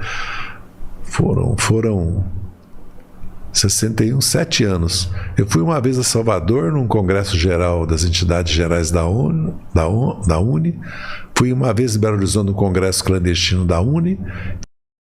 Gente, a Ingrid, a Ingrid é uma mentirosa que tá aqui, é uma mentirosa irresponsável, tá? Mentirosa e irresponsável, tá? Mentirosa e irresponsável. Então, olha só, o Thiago, a Ingrid falou assim, para de mentir, tem fome no Brasil sim, mais de 20 milhões passam fome no Brasil. Ô querida, 6 milhões de pessoas pelo IBGE, 6 milhões. No governo do Bolsonaro eram 33 milhões. Senhora, ninguém disse que a fome foi erradicada. O que a gente está dizendo é que é o menor índice da história. E vai diminuir. Agora, se vocês quiserem mudar de novo o governo e botar o Flávio Bolsonaro, esse número vai voltar para 33 milhões e depois o PT vai ter que consertar de novo. A senhora não entendeu, não? A senhora tem que parar de ser irresponsável, tá? Fui 2 vezes ao Rio conversar com o Vladimir. E eu queria... O Thiago CS, ele falou assim, para mim, o problema do PT que se relaciona com a nova geração é comunicação. Para o PT ficar ruim na comunicação em redes sociais, tem que melhorar muito. Exatamente. É inútil, né, a comunicação do PT. Eles não sabem mostrar o que fizeram. Esse que é o grande problema. E tem gente que acha que eles fizeram pouco porque eles não mostram o que fizeram, realmente. E eu queria mudar o Totalmente Brasil, certo. governar o Brasil. Tenho obsessão por conhecer o país e estudar o país. Então eu conheço o Brasil. O Lula talvez seja o único que conhece mais o Brasil do que eu. Eu conheço muito. Agora mesmo eu vou começar a viajar de novo. E o Aldo? O Aldo conhece o Brasil. O Aldo conhece, estuda, é apaixonado pelo Brasil. Podemos divergir tudo, mas ele Eu sei uma divergência de vocês, assim, que é legal a gente falar. O senhor é contra a anistia agora. O senhor já falou isso, já. E o Aldo teve aqui e falou que o Brasil, ele só vai conseguir acabar com essa polarização unindo as pessoas de novo. E uma das formas de unir é trazendo anistia para o país, que está, inclusive, na nossa história. Várias pessoas se beneficiaram de anistia e Não.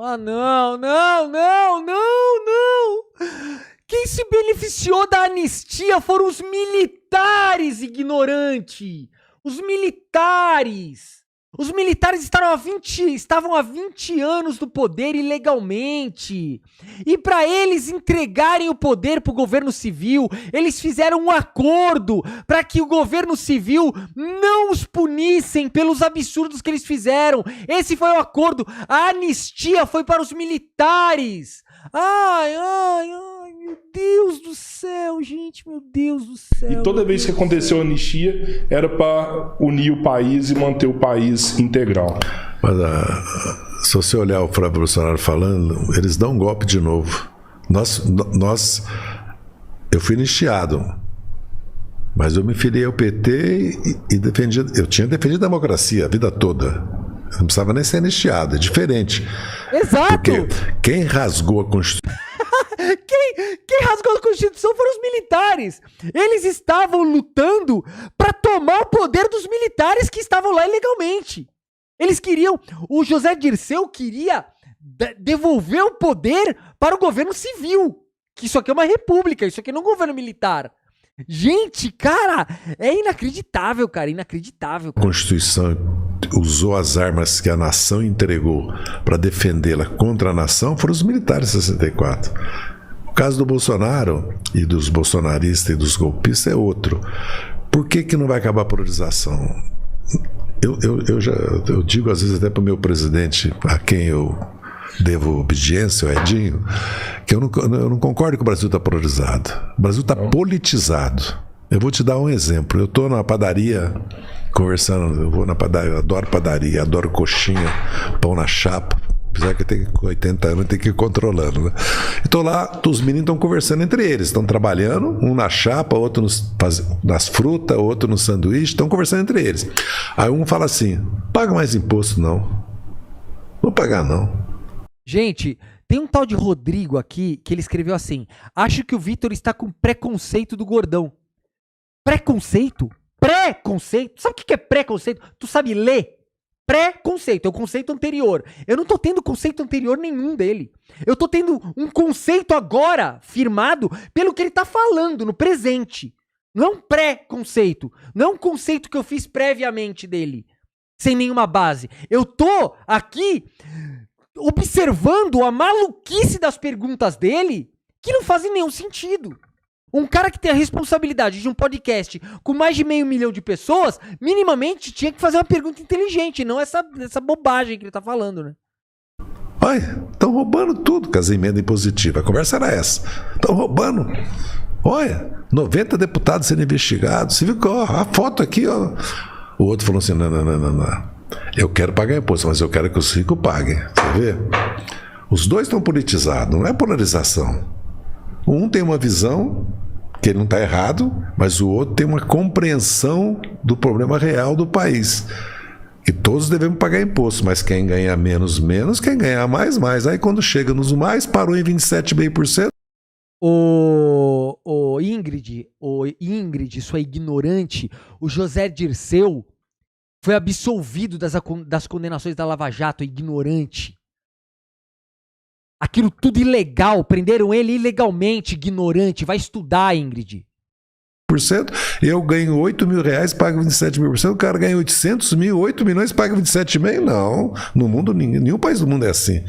Então, todos os temas, se você olhar... Tiago, eu não sei se tu é parente do Rodrigão, mas desculpa, ele não tá fazendo isso. Inclusive, as perguntas ele faz porque é o que ele acredita mesmo, tá? Inclusive as críticas ao PT. Porque ele é ele ficou fã do Jones Manuel. Desculpa, eu discordo totalmente de você, Tiago. As perguntas não eram essa. As perguntas têm que ser feitas aí não dessa forma. As perguntas tinham que ser feitas no sentido de informar as pessoas e não de tentar colocar ele ser contra. Ele se coloca no lugar do cara que tem opinião. Então ele teria que falar, olha, tem gente que fala disso aqui, tem como você explicar sobre isso aqui? Ele não fala desse jeito. Ele fala como se ele mesmo fosse o cara da pergunta. Olhar, como havia polarização PT-PSDB, há hoje direita e esquerda no Brasil. E tem a extrema esquerda, e tem a centro-direita, e tem a centro-esquerda. Que são pontos de vista, qualquer assunto, são pontos de vista diferentes. No que unifica? Pode unificar na democracia, na defesa da Constituição, na defesa da soberania. Pode unificar que nós não podemos deixar de combater a desigualdade e a pobreza. Mas quando você entra para discutir reforma tributária, por exemplo, a escola cívico-militar, nós não podemos concordar, ela não está polarizada, e os efeitos já apareceram. Qual que é o efeito? Os militares ensinando para as crianças disciplina militar, que não tem nada a ver, e escrevendo errado na lousa palavras simples, porque as pessoas não têm qualificação pedagógica nem cultural para dar aula, entendeu? Exato. Perceberam? Ele falou assim, qual o efeito? Tipo assim, o cara é a favor de escola cívico-militar, mano. Nada a ver misturar militarismo com ensino civil. Nada a ver. Absurdo. É como se fosse, eles vão lá para pôr disciplina militar nos estudantes, mas disciplina militar tem que cortar cabelo, obedecer, não pode discutir, não pode refletir, não pode contestar, é tudo massa de manobra. Educação. Mas na China eles vivem um processo quase que semelhante a isso e lá tem dado bons resultados. Não, na China não tem isso. China? Aonde que militar ensina crianças da China? Mano, do que o cara tá inventando o bagulho? Lá na escola é extremamente disciplinado. Não, mas disciplina da escola não precisa militar para fazer disciplina da escola. Quem precisa militar para fazer? Militar tá qualificado para fazer disciplina militar. Eu fiz serviço. Vocês viram o cara falando que lá tem disciplina, mas o que tem a ver disciplina com militar? Nada a ver. Cara, mano, ai meu Deus do céu, gente. O coitado do Zé Dirceu, cara, ele deve estar falando assim, meu Deus do céu, é isso aqui. Serviço militar e fiz tropa especial. Você só aprende duas coisas, matar e sobreviver. O resto é conversa. Porque nós vamos ensinar. Porque o impor disciplina militar não pensa, não raciocina, ele obedece comando. Ele é treinado para matar. Não tem nada a ver. Uma coisa é você ter disciplina na escola, mas as professoras podem pôr, não precisa militar para fazer isso. Para isso tem gente especializada nisso, tem terapeuta, tem psicólogo, tem assistente social. O que nós precisamos é qualificar as escolas. Que nós não podemos porque o trabalhador brasileiro tem que entender o seguinte, a trabalhadora, ele vive do quê? Do salário dele. 90% dos brasileiros só vive do salário. Pode ser que desses 90, uma parcela vive de renda, uma rendinha do aluguel, tem um barracão, tem uma casa na praia que ele construiu 10 anos atrás que ele aluga. Então, se ele tiver que comprar saúde do... Gente, a tal de Edna Barbosa, que é outra mentirosa maluca que vem aqui no canal tentar desinformar todo mundo, tá? Ela falou assim, as melhores notas são das escolas militares. O ignorante, as escolas militares selecionam alunos. Eles sempre tentam pegar os melhores, por quê? Porque lá eles botam mais dinheiro nosso que tem que ser dividido igualmente em todas as escolas, eles acabam botando mais dinheiro nessas escolas por vários meios, aí eles fazem com que esses alunos tenham melhores condições de estudo, melhor alimentação, melhor tudo, e eles, quando veem um aluno que não tem um bom rendimento nas escolas militares, eles excluem. Então eles vão selecionando os alunos para dentro dessas escolas, é óbvio. Eles pegam os bons alunos que são, eles pegam os melhores alunos que são da escola normal e botam dentro da militar e falam que são eles. E não é assim. Eles vão selecionando e jogam os alunos mais problemáticos para a escola civil. Então, eles fazem toda uma manobra para dizer que eles são melhores, mas é tudo mentira. Tá? Tudo mentira, não tem nada a ver uma coisa com a outra. Nossa, mano, quanta gente manipulada aqui, nossa, aqui não. Saúde, educação no mercado, lazer, cultura, ele tá perdido. Nós cobramos imposto para que uma parcela da riqueza do país se transforme em serviço público, para que o conjunto do brasileiro tenha um básico, que é saúde, educação, a segurança da família, da comunidade dele, da rua dele, lazer, cultura, espaços públicos, que estão sendo tudo privatizado. Daqui a pouco vai se pagar para tudo no Brasil. Você acha que 80% da população brasileira tem condições de pagar para entrar nos lugares? Tem condições de pagar a escola, pagar a saúde? Não tem. Por isso que existe a educação pública e a saúde pública. Por isso que existe a segurança pública. Por isso que existe a cultura e o lazer ou público ou cofinanciado pelo poder público, para que a imensa maioria da população tenha um padrão de vida mínimo. O problema é que no Brasil, se você pegar 15% dos brasileiros estão abaixo da pobreza e 40% que podia ter o dobro do padrão de vida que tem hoje com essa riqueza. Esse é o problema do Brasil. Quando vai apresentar solução para isso, vem a divergência, vem a polarização. Porque, por exemplo, vou dar um exemplo para você. Começou a história da internet. Eu vivi isso, muitos pais viveram. Daqui a pouquinho tem um pedófilo na rede das amigas, né? Sim. E a mãe começa a perceber que tem alguma coisa errada com uma das meninas. Menina se corta, menina começa a ficar em depressão, aí fica aquele terror. Chama a polícia aí, mas vai expor a escola, todo mundo vai saber, os vizinhos vão saber. É uma loucura isso, gente. É um terror que as mães passam. Aí vem a lei. Nós falamos, não, vamos pôr uma lei, vai ter que ter controle na internet. Aí vieram os deputados evangélicos de direita contra. O que aconteceu na pesquisa? 70% das mães a favor. Mãe evangélica a favor. Então polarizou na Câmara. É que nem o controle das Big Techs. Nós vamos deixar as Big Techs, além de levar a riqueza, não é? Eles vão usar a energia nossa, vão ter o lucro aqui, não paga imposto aqui, cada tributação, e eles vão decidir o que se publica, o que se lê, e controlar os logaritmos. Não pode.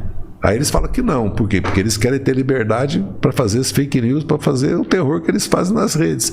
Então, isso que eu falo, o Brasil não está polarizado, o Brasil está politizado. Agora, qual é o problema quando tem ódio e violência? Quando você quer ganhar a força, entendeu? Você quer se impor a força. Ou você quer deformar o voto. Pelo poder econômico, entendeu? Ou você quer deformar pela fraude, ou você quer deformar pela força depois que você perde. Agora, eu mesmo fui muito sempre seguro que é preciso sempre manter o diálogo. Eu converso com o Valdemar Costa Neto, converso com o Ciro, converso com o Rueda, Tem que conversar, tem que discutir, porque tem certos momentos que é melhor você baixar a temperatura do que criar um clima que pode levar a risco para a democracia do país, né? Mas nesse momento o país está normal, tem problemas graves para resolver, não é fácil a situação no mundo hoje. Quanto mais coesão interna no Brasil, quanto mais você tem unidade para conduzir o país hoje, menos risco você tem de perder a soberania do teu país, entendeu? Porque a política dos Estados Unidos está clara qual que é pela força. Sim. E vai atrás das riquezas dos países, não é que é problema político ideológico, não. Porque se ele fala com o Canadá, ele não está ameaçando o México, que é um governo progressista de esquerda, é com o Canadá, é com a União Europeia, entendeu? E eles já estão fazendo isso aqui no Brasil há quanto tempo? Não. Eles falam que a Lava Jato um pouco foi os Estados Unidos querendo destruir nossa indústria aqui, nossa Odebrecht, no caso, né? O colonialismo e depois o neocolonialismo, o que o Brasil ganhou independência política e foi construindo a sua soberania econômica, né? Não foi porque durante todo o Império o Brasil dependia da Grã-Bretanha, né? E depois da Primeira Guerra Mundial, aos poucos a relação foi sendo com os Estados Unidos, mas de certa forma o Brasil teve governos independentes.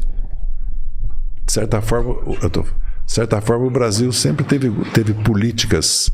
Vamos lembrar, o Brasil sempre optou pelos não alinhados, lembra? Política externa independente do Jânio, do Jango. Mesmo o Geisel rompeu o acordo militar com os Estados Unidos, assinou um acordo nuclear com a Alemanha, reconheceu Angola, Guiné-Bissau e Moçambique. A OLP já tinha escritório aqui no Brasil. O Brasil é um país, pela sua dimensão, Tô tentando, Thiago, já tá quase... O meu aqui tá pronto, tá? Eu só tô agora dependendo de logística, porque eu não tenho ninguém pra me ajudar. É complicado, querido, mas eu vou fazer o nosso aqui, Thiago.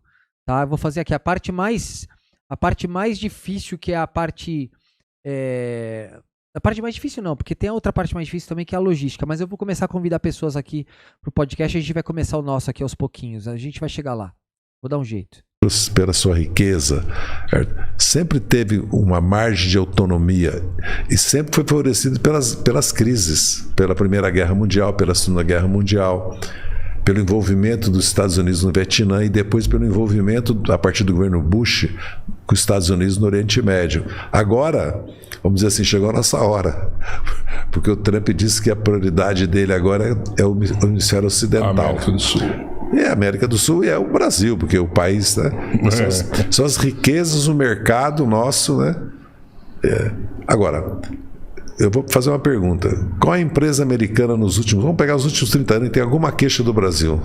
Tem? Não, que eu saiba. Então, o que nós não podemos aceitar é que ele queira decidir a nossa política, né? Tanto externa como interna, que ele queira interferir no nosso status interno. Porque relações comerciais, tecnológicas, quando tem divergência, tem negócio bilateral, vai no OMC, né? Que agora ele está...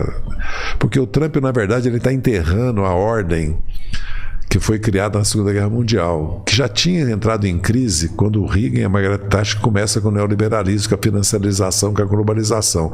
Porque o que aconteceu no mundo foi que eles transferiram para a Ásia a indústria manufatureira deles. Só que eles não deram emprego e renda para essa população que ficou. E a Europa, de certa maneira, envelheceu em todos os sentidos, inclusive do ponto de vista tecnológico, do ponto de vista da população. E a crise na Europa é muito grave. É crise econômica, é crise social, é crise habitacional, é crise da imigração, é crise política. A Europa está estagnada. Os Estados Unidos é a maior potência econômica do país, inclusive militar e tecnológica. Certo? Ele está procurando... Porque ele não está fazendo uma reforma econômica para poder sair da própria crise que eles criaram. Porque quando eles introduziram a China no mercado mundial e a Índia, eles introduziram 3 bilhões de pessoas e com um desenvolvimento tecnológico superior ao deles daqui a pouco, e com uma economia maior que a deles, e com um poder militar igual a deles daqui a pouco. Então, o que o Trump faz? Ele não está fazendo uma auto-reforma, ele quer impor os países, mas veja a contradição, ele quer que os países aumentem a exportação para os Estados Unidos e diminui O negócio com a China. Mas o que vai acontecer? Quem compra a dívida americana, quem tem superávit, ele vai acabar com o superávit dos países. Outra coisa, ele vai voltar uma indústria manufatureira nos Estados Unidos, sendo que a força dos Estados Unidos é a indústria de alta tecnologia, é o complexo militar, é o poder financeiro. Dificilmente consegue, né? Você vai reindustrializar os Estados Unidos? Acho difícil acontecer. Quando os outros países estão indo para robótica e inteligência artificial, como a China. O problema da Europa é que a economia europeia ainda é mecânica. E tem países que não tem mais indústria. A indústria está em outros países. Eu perguntei esse dia para um italiano. Falei, não, a indústria da Itália está na Polônia, está na República Tcheca, certo? Que é o risco do Brasil. Só que o Brasil tem uma riqueza mineral e tem que repetir uma riqueza agrícola, certo? E capacidade energética e tecnológica, ele pode se industrializar, não é voltar para a industrialização do século passado, dos anos 60, 70, não é isso, 50, 60, 70. É no mundo atual, complexo de saúde, complexo químico, química verde, certo? Transição energética, a riqueza da Amazônia, tudo que o Brasil pode... Porque o Brasil já tem uma indústria, ainda significativa, a maior indústria da América Latina. Então, eu não acredito que o Trump vai ser... Ele pode perder a eleição. Se ele perder a eleição agora no Texas, uma eleição parlamentar, porque já perdeu em Miami, já perdeu no Texas uma. Se ele perder... Porque perder na costa oeste dos Estados Unidos, né? Nova York, Nova Jersey, Massachusetts, ali é democrata. Ele tem mesmo. Agora, perder em Miami, ele vai perder eleições. A não ser que ele, com as guerras, consiga reverter a tendência dele de ser derrotado. Eu não acredito, porque a não ser que os americanos mudem de sentimento, porque ele ganhou dizendo que ia tirar os Estados Unidos das guerras, né? Ele está dizendo que está fazendo a paz. Porque você imagina, se o Iraque, o Afeganistão e a Líbia e a Síria viraram o que viraram, quem é que governa o Iraque? Os xiitas ligados ao Irã. Quem é que governa o Afeganistão? O Talibã. Quem é que governa a Síria? O exército islâmico. A Líbia são 2 países, 2 exércitos, guerra civil. O que vai virar o Irã? Você já pensou? Você acha que vai dar tudo certo, como aconteceu na Venezuela? Provavelmente não, né? O negócio que, tipo assim, até mais uma vez essa pergunta para você, o Trump deixa claro que ele quer fortalecer as relações com a América do Sul, né? Quer que a América do Sul faça negócio. O Trump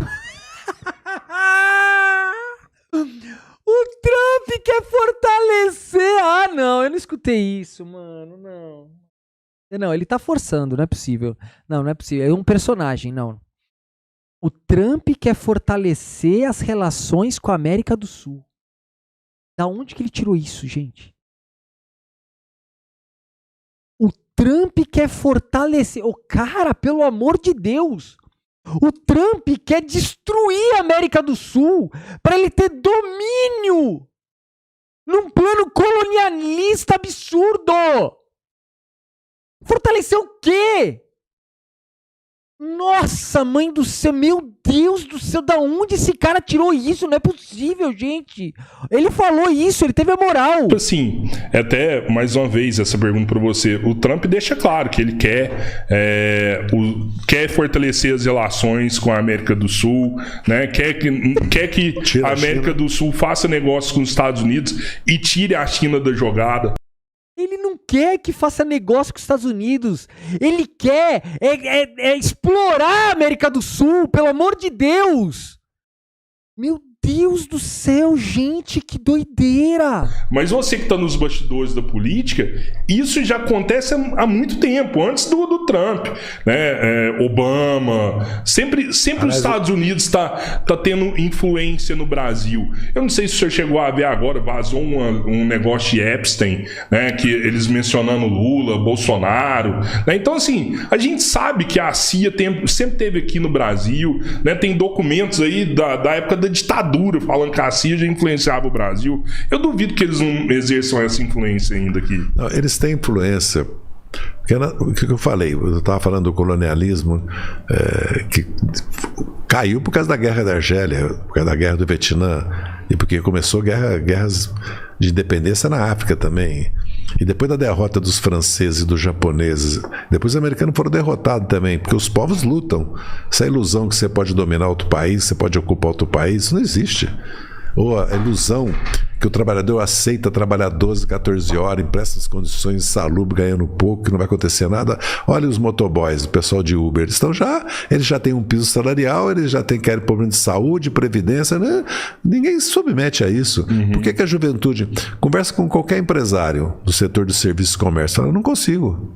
Caixa, padeiro, açougueiro, empacotador por R$ 1.800, trabalhar de segunda a sábado, não consigo. Por quê? As pessoas querem um melhor padrão de vida, melhor qualidade de vida. E mais, se é verdade que hoje mesmo tem notícia no jornal que o comércio e os serviços vão ser beneficiados com a inteligência artificial de uma maneira fantástica, ou seja, vai aumentar a produtividade. Então você pode diminuir a jornada de trabalho sem diminuir o salário. Sim.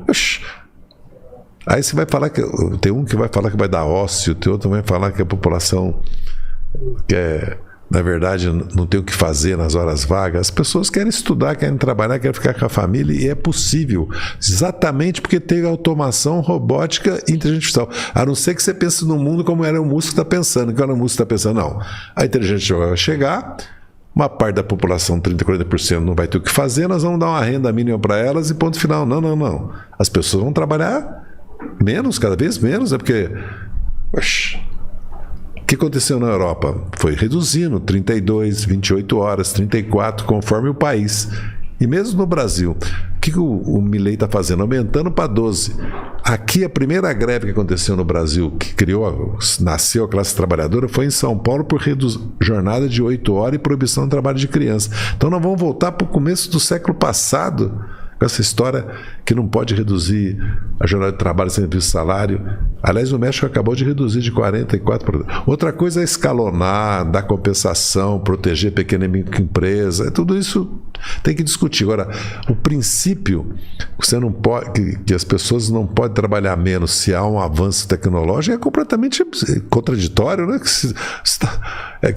É que nem falar para nós voltar a fazer tudo que a gente fazia dentro de casa 40 anos atrás, sendo que hoje tudo você compra o serviço, né? Sim. E mais, Zé, não vai ter. Hoje você não encontra ninguém para trabalhar na tua casa por menos de 300, 400 reais, você sabe, né? Isso é bom, gente. Isso não é ruim. Você está distribuindo renda, entendeu? Eu, por exemplo, quando eu tive minha empresa, ninguém ganhava menos de 3 salários mínimos. Porque eu falava, é um absurdo o salário mínimo, eu vou pagar 3. Exato. Empresa de consultoria? Eu tive vale transporte, vale refeição, seguro saúde e o mínimo 3 salários mínimos. Porque eu falei, eu não posso ganhar só para mim. Esse é o. Gente, o que eu falei pra vocês, sempre eu falo aqui. Eu falo o seguinte, o empresário que oferece um salário mínimo para uma pessoa, eu acho que na entrevista de emprego, todo mundo deveria olhar pro cara e falar assim, quanto é o salário aqui do emprego que você está oferecendo? Ah, a gente está oferecendo um salário mínimo. Aí o cara tinha que responder assim, então faz o seguinte, eu aceito um salário mínimo se eu vir que a tua mulher, a vagabunda da tua mulher, tá aqui trabalhando também por um salário mínimo. Ela vive bem com o salário mínimo? Porque se ela consegue viver com o salário mínimo, pede para ela dar uma palestra aqui para todo mundo, como viver bem com o salário mínimo, porque eu vejo ela andando de carrão, de tudo aí, né? E você tá pagando o salário mínimo para as pessoas, deve estar pagando para ela também, né? A tua esposa deve trabalhar aqui na empresa por um salário mínimo também. Gente, o empresário que paga um salário mínimo para qualquer pessoa é um vagabundo, é um criminoso, é um bosta, um explorador. É isso que ele é. Nada mais do que isso.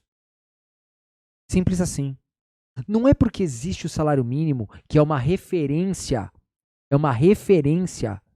Não é porque existe o salário mínimo que você tem que pagar o salário mínimo. Você tem que pagar pelo menos 3 salários mínimos, que é o que a pessoa precisa para viver. Tá certo. Se você não consegue pagar 3 salários mínimos pro teu empregado, fecha as portas. Fecha as portas, acabou. Fecha as portas. Esse é o problema da elite brasileira. Ela não consegue perceber que a desconcentração de renda, qual foi a força do governo do Lula? Que é crescimento com distribuição de renda. No fundo, se fosse unir 2 palavras, ou seja, crescimento que leva o bem-estar às famílias todas. Lógico que as famílias que têm mais poder aquisitivo, mais renda e propriedade, vão ter mais. Mas você não pode deixar as famílias, que é a imensa maioria que vive só do salário, sem proteção social e sem uma perspectiva que vão poder melhorar a vida, entendeu? Essa empresa do senhor foi a empresa que colocaram na lista da Odebrecht? Que foi isso aí? Não. Seu nome estava naquela lista mesmo? Não, da Odebrecht não. Eles falam que tinha um apelido, que a guerrilheira era não sei o quê, não era eu. Italiano. Não era. Eu tinha escritório de advocacia que sofreu devassa da rede. Mano, o cara vem meter listinha da Odebrecht, nada aprovado. Ele vem fazer uma pergunta dessa pro convidado. O cara já foi absolvido de todas as acusações. E o cara vem meter essa aí. Que merda, velho. Que bosta, que falta de respeito do cacete. Da Receita, devassa da Lava Jato, não deu em nada. E tinha história de contabilidade. Eu trabalhei de 2006 a 2013, faturei 40 milhões, ganhei 60, 80 mil reais por mês. O que eu fazia? Política, viajava, os 13, 17 funcionários, pagava advogado, assessoria de imprensa, lançava livro. Então, eu não trabalhava para ganhar dinheiro. Porque eu, até sair do governo, só vivi de salário. Nunca tive nada. Tive uma casa que eu construí junto com a Maria Rita, que ficamos casados. O salário de deputado. Não. Mesmo salário de deputado, do jeito que nós fazemos política no PT, o salário de deputado desaparece na política. Deixa, né? Porque nós não somos proprietários, nós não somos empresários, entendeu? Nós não viemos de família rica. Eu comecei como office boy, eu trabalhei a vida. Quando eu estava na clandestinidade, eu tive uma alfaiataria, uma boutique de roupas de masculina e uma fábrica de... Tudo no Paraná? No Paraná. Você foi empreendedor mesmo no Paraná? Não, fui e comprei uma casa em 3 pagamentos. Você vê, casa simples de madeira, mas comprei. Seu nome no Paraná era Carlos Henrique? Gouveia de Mello. E o senhor não teve contato nenhum com a sua família nesse período? Eu disse, do dia que eu saí do Brasil, 7 de setembro de 69, até o dia que eu voltei, 19 de dezembro de 79, eu nunca tive contato com a minha família, que é a coisa... não é isso, é que o maior risco de você ser assassinado pela ditadura, ser preso, era contato com a família. Porque é lógico que eles estavam vigiando. Eles pegavam, né? Sim. Tem regras. Se você não obedecer, você morre. Quando você está na guerra ou quando você está na clandestinidade lutando contra um regime ditatorial. Você tem que obedecer às regras. O senhor acha que o presidente Lula tinha que ter defendido mais fortemente? Assim, não, me defendeu. Não? Nunca me faltou solidariedade do Lula, nem do PT, nem Mas da não tinha que ter mais veemência? Assim? Eu te pergunto que assim, eu vejo... Cara, que fofoquinha, mano. Cara, que Zé Povinho, Zé Fofoquinha, cara. Que hoje todos os políticos que eu converso do PT da época do Mensalão fala que era Caixa 2, que estava acontecendo, né? Explica, tem todas as respostas. Mas ele falou, né? Em Paris que era Caixa 2. Ele falou em Paris. Veja bem, nós temos que levar em consideração que foi uma campanha, só para dar um exemplo, eu não podia ser processado pela Câmara porque eu estava licenciado. Essa era a jurisprudência, mudar a jurisprudência para me processar. Quando um partido te denuncia e depois retira a denúncia, arquivava. No meu caso, o PTB retirou a denúncia, não arquivou. Então, estava marcado para morrer. Eles caçaram o Roberto Jefferson porque ele não provou que teve mensalão, então atentou contra o decoro da Câmara. Decoro parlamentar. Por isso o Roberto Jefferson foi caçado. Aí eu fui caçado porque eu era chefe do mensalão, coisa que eu fui absolvido pelo Supremo, que é a formação, que é a quadrilha. Eu fui absolvido. Eu não fui acusado de peculato, porque eu nunca peguei nada público. Eu não fui acusado de lavagem de dinheiro, porque eu nunca peguei dinheiro. Eu fui acusado de corrupção sem prova nenhuma. Tanto é que, para me condenar, eles usaram o domínio de fato. O que é o domínio de fato? O domínio de fato foi criado na Alemanha por um jurista que veio ao Brasil depois e disse que não se aplicava em meu caso, está na Folha de São Paulo, pode procurar, Roxin, né? É o nome dele, faleceu agora há pouco. Ele criou, depois que você está condenado, aí vai fazer dosimetria das penas. Fala, não pode dar pena para quem cumpriu uma ordem igual para quem deu a ordem. E tem um autor intelectual que tinha o domínio do fato, ele também tem que ser responsabilizado. O que eles usaram? Para me condenar. Porque não tinha prova. Porque se tivesse prova, falava, ó, aqui está a prova que ele praticou corrupção. Tanto é que a Rosa Weber fala que não tinha provas contra mim, mas a literatura jurídica me permitia condenar, que é a invenção do domínio de fato que o Joaquim Barbosa trouxe à baila, entendeu? Então... Já me falaram que puxaram o seu tapete dentro do PT, assim, que você era para ser um sucessor do Lula, provavelmente você seria o próximo presidente e seria um dos melhores presidentes que o país já teve, e aí puxaram o seu tapete lá dentro. Não. Foi Leviano quem falou isso aí.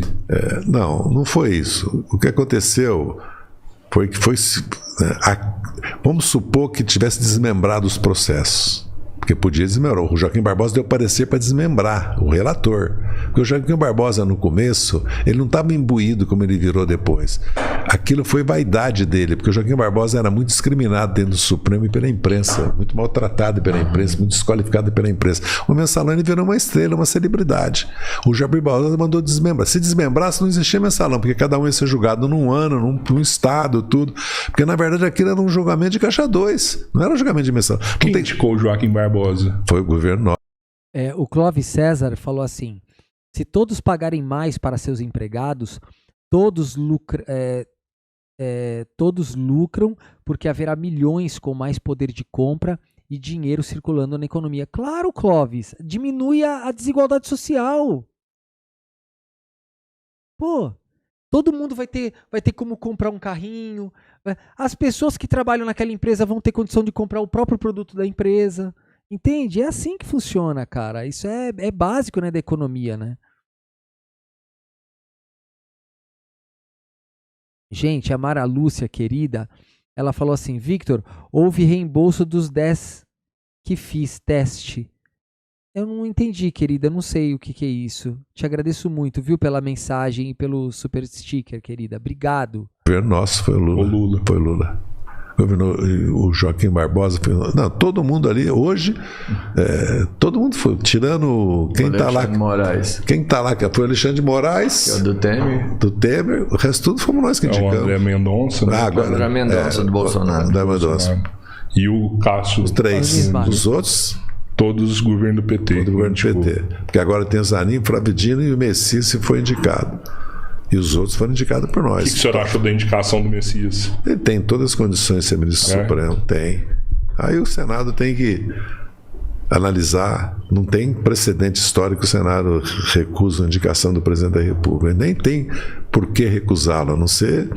Porque, por isso que eu fui contra vetar o nome do André Mendonça. Quando o André Mendonça foi indicado, começou uma discussão que o PT ia vetar. Eu falei, de jeito nenhum, não podemos fazer isso. Nós temos que analisar o nome dele a partir dos critérios que estão na Constituição. Né? Não podemos vetar. Vamos fazer isso conosco depois. Olha como é que eu estava certo. E ele foi eleito graças aos votos do PT. Pode ir lá contar os votos. 7 votos do PT, senão ele não estava eleito. Porque ele fala, não podemos fazer isso. Porque ele ser evangélico é um absurdo. A Igreja Católica no Brasil sempre fez política. Os padres não faziam política, as igrejas não faziam política, deram o golpe militar, depois não teve teologia da libertação, pastorais, CEP. Você não pode criticar os evangélicos. Nós não temos problema com os evangélicos fazerem política, não. Eu, pelo menos, não tenho. Os pastores fazerem as igrejas. Nós divergimos deles na pauta, na agenda, no que eles propõem. Tem nada a ver para ele ser evangélico. Eu não discordo de alguém porque é evangélico, eu discordo do que ele está propondo, entendeu? Eu te entendo. Apesar que essa é a crítica de muitos, né? O PT às vezes é legalista demais, respeita os ritos demais. Não, mas é que eu não posso criticar quando o PT nasceu da CEP das pastorais. Nós nascemos de dentro das igrejas. Sim, a teologia da libertação. Nós fugíamos para dentro das igrejas quando a polícia vinha atacar nós. Os padres protegiam os grevistas, faziam campanha para levar alimento para os grevistas. Agora nós vamos ser contra que os pastores façam política, que os evangélicos façam política? Agora, se tem evangélico que se enriquece, isso é outro problema, como se na Igreja Católica não tivesse problema, entendeu? Então, porque senão você vai criar a ideia que o PT é contra alguém porque ele é evangélico. Não, eu sou contra ele porque ele está defendendo algo que eu não concordo. Como? Né? Eu sei que o tempo está corrido, a gente está com mais de 1000 pessoas ao vivo aqui no Twitch, no YouTube, no Spotify, então agradeço a presença de vocês aí, dá o like, se inscrevam no canal. Preciso ler alguns superchats. Se o cara que tá aí já se inscreve no canal, né? Quem tiver aí já dá o like, compartilha e se inscreve no canal. que chama CNB, né? Pode Você convidar. sentaria com o Aldo aqui para falar de Brasil? O Thales89 falou que seria histórico se um dia tivesse um podcast com você, o Nildo Aurix e o Aldo Rebelo conversando sobre o Brasil aqui. Forte, hein? Pode convidar. Você sentaria com o Aldo aqui para falar de Brasil? Maior prazer. Ó, então, vamos ver se a gente providencia isso daí. Pô, e assim, Robertinho, tem mais alguma coisa aí que você quer pontuar? Não, acho que tá legal. Você ainda se considera uma liderança dentro do PT? Mais por generosidade da militância, pelo reconhecimento da minha trajetória, porque eu voltei à direção do PT agora, até a pedido do presidente Lula e também dos companheiros e companheiras da minha corrente, que chama CNB, né, construindo, que fundamos articulação lá em 83, ela sempre foi majoritária no PT, que é a corrente do Lula, com exceção de 93 e 95, nós perdemos a maioria. Eu acredito que eu sou uma das lideranças do PT, como genuíno. A Maria Lúcia, gente, falou assim, ó. Victor, fiz 2 superchats de 5. Ocorreu erro. Tiraram de minha conta e não depositaram na sua. Querida. Querida, superchat não é assim, querida. Aí eles falaram assim, reembolsaram. Fiz teste de 2 para ver como o Mercado Pago se comportaria. Querida Maria Lúcia, olha, não é assim que funciona o Superchat, tá? Superchat não vai para minha conta. Superchat vai para a conta do YouTube, não tem nada a ver comigo. O YouTube só me paga uma parte desse Superchat, porque eles tiram uma parte para eles, e a outra parte eu só recebo daqui 30 dias. Então, não é assim que funciona, querida. Não é assim, tá? Então, assim, se você conseguiu fazer esse Superchat agora, querida, é que deu tudo certo. Tá? É que tá tudo certo, olha aqui, ó. Vitor, se eles tiraram da sua conta ou do seu cartão de crédito, o Superchat, com certeza eles vão devolver. Eles fazem o estorno. Porque se não veio aqui o Superchat, ó, eu tô lendo o teu Superchat agora, Maria. Olha aqui, ó, tô lendo, ó, Vitor, se puder ler meus comentários sobre o ocorrido, sucesso. Então, tá tudo certo. Esse aqui deu certo. Os que não deram certo, eles vão, é muito certinho, tá? O sistema deles é bem certinho. Tá bom, querida? E eu te agradeço muito pelas tentativas. Te agradeço também pela mensagem, viu? Um beijo no seu coração. Genuíno também é uma liderança do PT. Eu sou uma das lideranças do PT. Como eu fui presidente do PT há 8 anos, sou um dos fundadores do PT e sempre coordenei a corrente interna do PT até 2006, 2007, né? Porque depois eu voltei para a direção do PT de 2009 a 2012, né? Mas não joguei o papel que eu estou jogando hoje. Agora eu estou jogando um papel maior, estou coordenando, inclusive, o grupo de trabalho do programa do PT, não programa de governo, que é o Cristiano, um deputado nosso de Minas, que coordena. Então eu diria que eu sou uma das lideranças do PT, mas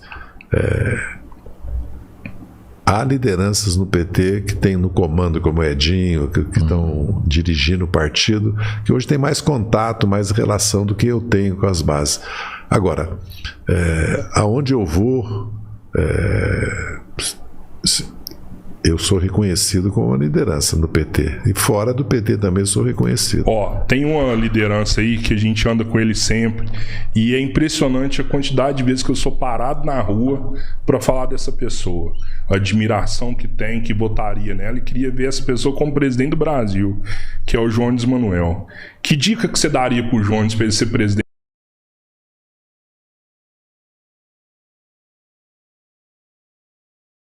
O que eu falei pra vocês? Esse cara virou... Ele virou o fanático do Jones Manuel.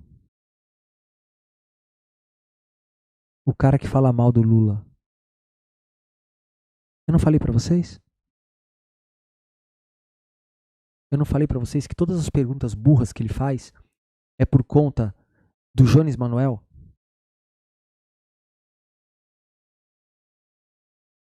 Olha o absurdo. Quem é Jones Manuel na fila do pão? Perto desses caras. Quem é Jones Manuel perto de Lula? E o cara que é Jones Manuel como presidente do Brasil, mano. Olha isso. Velho, o cara teve a moral de falar isso. Eu falei isso aqui desde o começo, olha. Eu não tinha visto essa parte. Olha só. Que é o Jones Manuel. Que dica que você daria pro Jones pra ele ser presidente? Há lideranças no PT que tem no Olha comando, como Edinho, que eu sou reconhecido como uma liderança no PT. E fora do PT também sou reconhecido. Ó, tem uma liderança aí que a gente anda com ele sempre. E é impressionante a quantidade de vezes que eu sou parado na rua pra falar dessa pessoa. Olha A admiração que tem, que votaria nela. E queria ver essa pessoa como presidente do Brasil, que é o Jones Manuel. Que dica que você daria pro Jones pra ele ser presidente do Brasil em 2030? Não, o Jones vai ser muito importante, vai ser candidato a deputado federal. Acho que é muito importante que ele seja candidato, que ele se eleja, que ele venha para a Câmara, porque nós precisamos de jovens. A grande angústia do Lula, minha, do Genuíno, nós que estamos chegando aos 80 anos, é essa transição geracional. E o PT já está conseguindo. Nas eleições de 24, 20% dos candidatos são jovens. Sim. E nós queremos levar para 40 em 30 isso. Zé Né? Dirceu querendo ser educado. Quando chegar né? em 30. E agora estamos fazendo um esforço agora em 26 para ter muitas. Agora mesmo tem várias candidatas. Agora mesmo eu estava com a Duda. Léo Grandini estava aqui muito. ontem. A Duda Hidalgo, que é de Ribeirão Preto. Ribeirão, né? que vai ser candidato a deputado estadual. Nós estamos fazendo um esforço grande para que haja uma renovação geracional forte no PT. E filiação de jovens está tendo muito no PT. Tem um movimento muito grande de filiação de jovens no PT. O PT tem 3 milhões de filiados, mas o PT tem 1 milhão de militantes que não são filiados ao PT e militam mais que nós que somos filiados no PT. Esse pessoal precisa. Não, o PT é uma força política. E ele se explica pelo próprio desenvolvimento do tamanho da classe trabalhadora, cultural da classe trabalhadora e da politização dela nos anos 70, 80, 90. Ele é produto disso. E depois da realização dos seus governos também. Porque o PT não foi criado numa faculdade, não foi criado por um líder. Né? O Lula liderou um movimento real dos trabalhadores que tomaram consciência que era preciso ter um partido político, não bastava só o sindicato e a luta econômica, e que era preciso governar o país se você quisesse defender o interesse dos trabalhadores. Então, o PT é um fenômeno histórico, é o único no mundo, inclusive, as características deles, né? Porque ele não é um partido marxista, é um partido leninista, né? E também não é um partido social-democrático, ele é um partido socialista. Então, o PT é um case, como se fala, né? O Aldo não vai gostar, porque é uma expressão inglesa. Certo? O PT é um caso muito especial. Por isso que ele sobreviveu a tudo que aconteceu de 2013 até o Lula voltar à presidência da República. Mas o PT tem que se reorganizar, se rejuvenescer, se atualizar com o mundo de hoje, se atualizar com as redes, com o uso do digital, formar mais, ter mais autonomia financeira, não depender tanto do fundo partidário, do fundo eleitoral, quer dizer, voltar para os territórios. O PT tem nesses próximos 2, 4, 6 anos, nós temos que reconstruir o PT de certa maneira. Porque aqui em São Paulo foi onde o PT mais sofreu, mais perdeu. A Maria Sanches, ela perguntou para mim assim: Victor, você já é filiado no PT? Não sou filiado e não vou me filiar. Sabe por quê? Porque se existe um diretório do PT na minha cidade, eu me recuso a ir atrás deles. Me recuso. Quando eu vir algum trabalho sério do PT da minha cidade fazendo alguma coisa, eu me filio. Enquanto eles não fizerem nada, eu não vou me filiar. Aqui você falando de São Paulo. E redes digitais, né? Eu acredito que tem tudo a ver. Exato, e pensando em política, aqui em São Paulo surgiu um candidato que pelo menos foi muito falado. Eu acho que ele fez alguma diferença no pensamento das pessoas em formato político. O que você me fala do Pablo Marçal? Ele é um fenômeno de comunicação, ele pessoalmente também.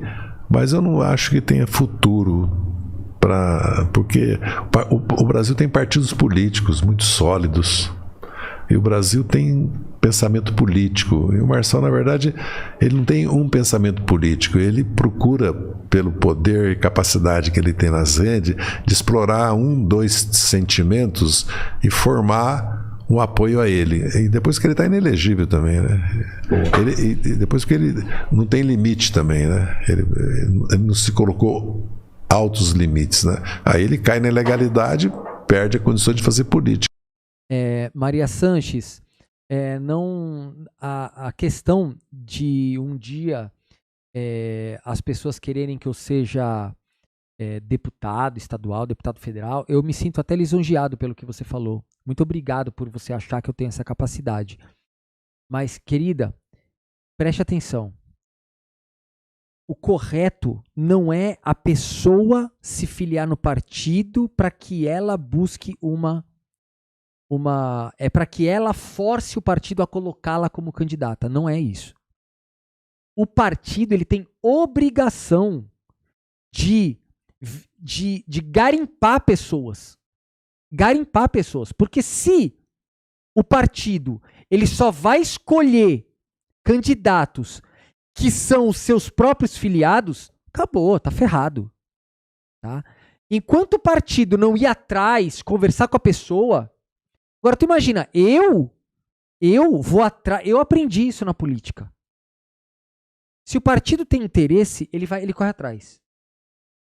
É para isso que eles ganham fundo partidário, é para isso que eles ganham o fundo eleitoral, é para isso que eles têm dinheiro público, é para eles garimparem, para eles entenderem, para eles estudarem. E não para eu ir lá e pedir pelo amor de Deus para ser candidato. Isso não existe. Quando o partido procura alguém, o partido vai dar condições dignas para aquele candidato sair. Agora, para aqueles que vão lá pedir pelo amor de Deus que eu quero ser, é porque o cara tá querendo mamar e o partido também não vai dar atenção nenhuma para ele, porque não é um quadro que chegou lá por um mérito, alguma coisa, entende? Então não é assim que funciona. Não é assim que funciona. Política, né? Mas de qualquer maneira tem que ser estudado, analisado, porque ele joga diferente. Pode parecer outro, né? Que não tem os defeitos dele, né? Só tem as qualidades dele, né? Então nós estamos fazendo um esforço grande com relação às redes, digital, tudo. O problema é que precisa de recurso. E o PT é um partido muito grande, tem muitas frentes e tem muita dificuldade de ter recurso. Mas de qualquer maneira... Nós... Fala que quem tem a máquina tem o recurso. O PT tem a máquina há muito tempo. Mas o PT é muito grande. Mas não... E o governo tem limitações, né? A SECOM, o governo tem limitações. Por isso que o Bolsonaro fez o gabinete do ódio, né? Que era paralelo, que era financiado por fora, né? E também o poder econômico está junto com a direita, não está conosco, né? O problema é esse também, né? Tem gente grande ali, hein? Dirceu. Mas isso não é a mesma coisa, não tem comparação. Obrigado, viu? Não, eu que agradeço a oportunidade. Bom, então essa foi, eu achei interessante, tinha que colocar aqui essa entrevista, tá? Eu acho que ele falou muita coisa ali e mostra também a ignorância ali, assim, são perguntas simplesmente bizarras e eu tô lutando aqui para fazer o nosso podcast funcionar porque eu não tô mais aguentando esse tipo de coisa. Se o Zé Dirceu tá indo lá, eu espero que o Zé Dirceu também venha no nosso aqui. Vamos ver se a gente consegue.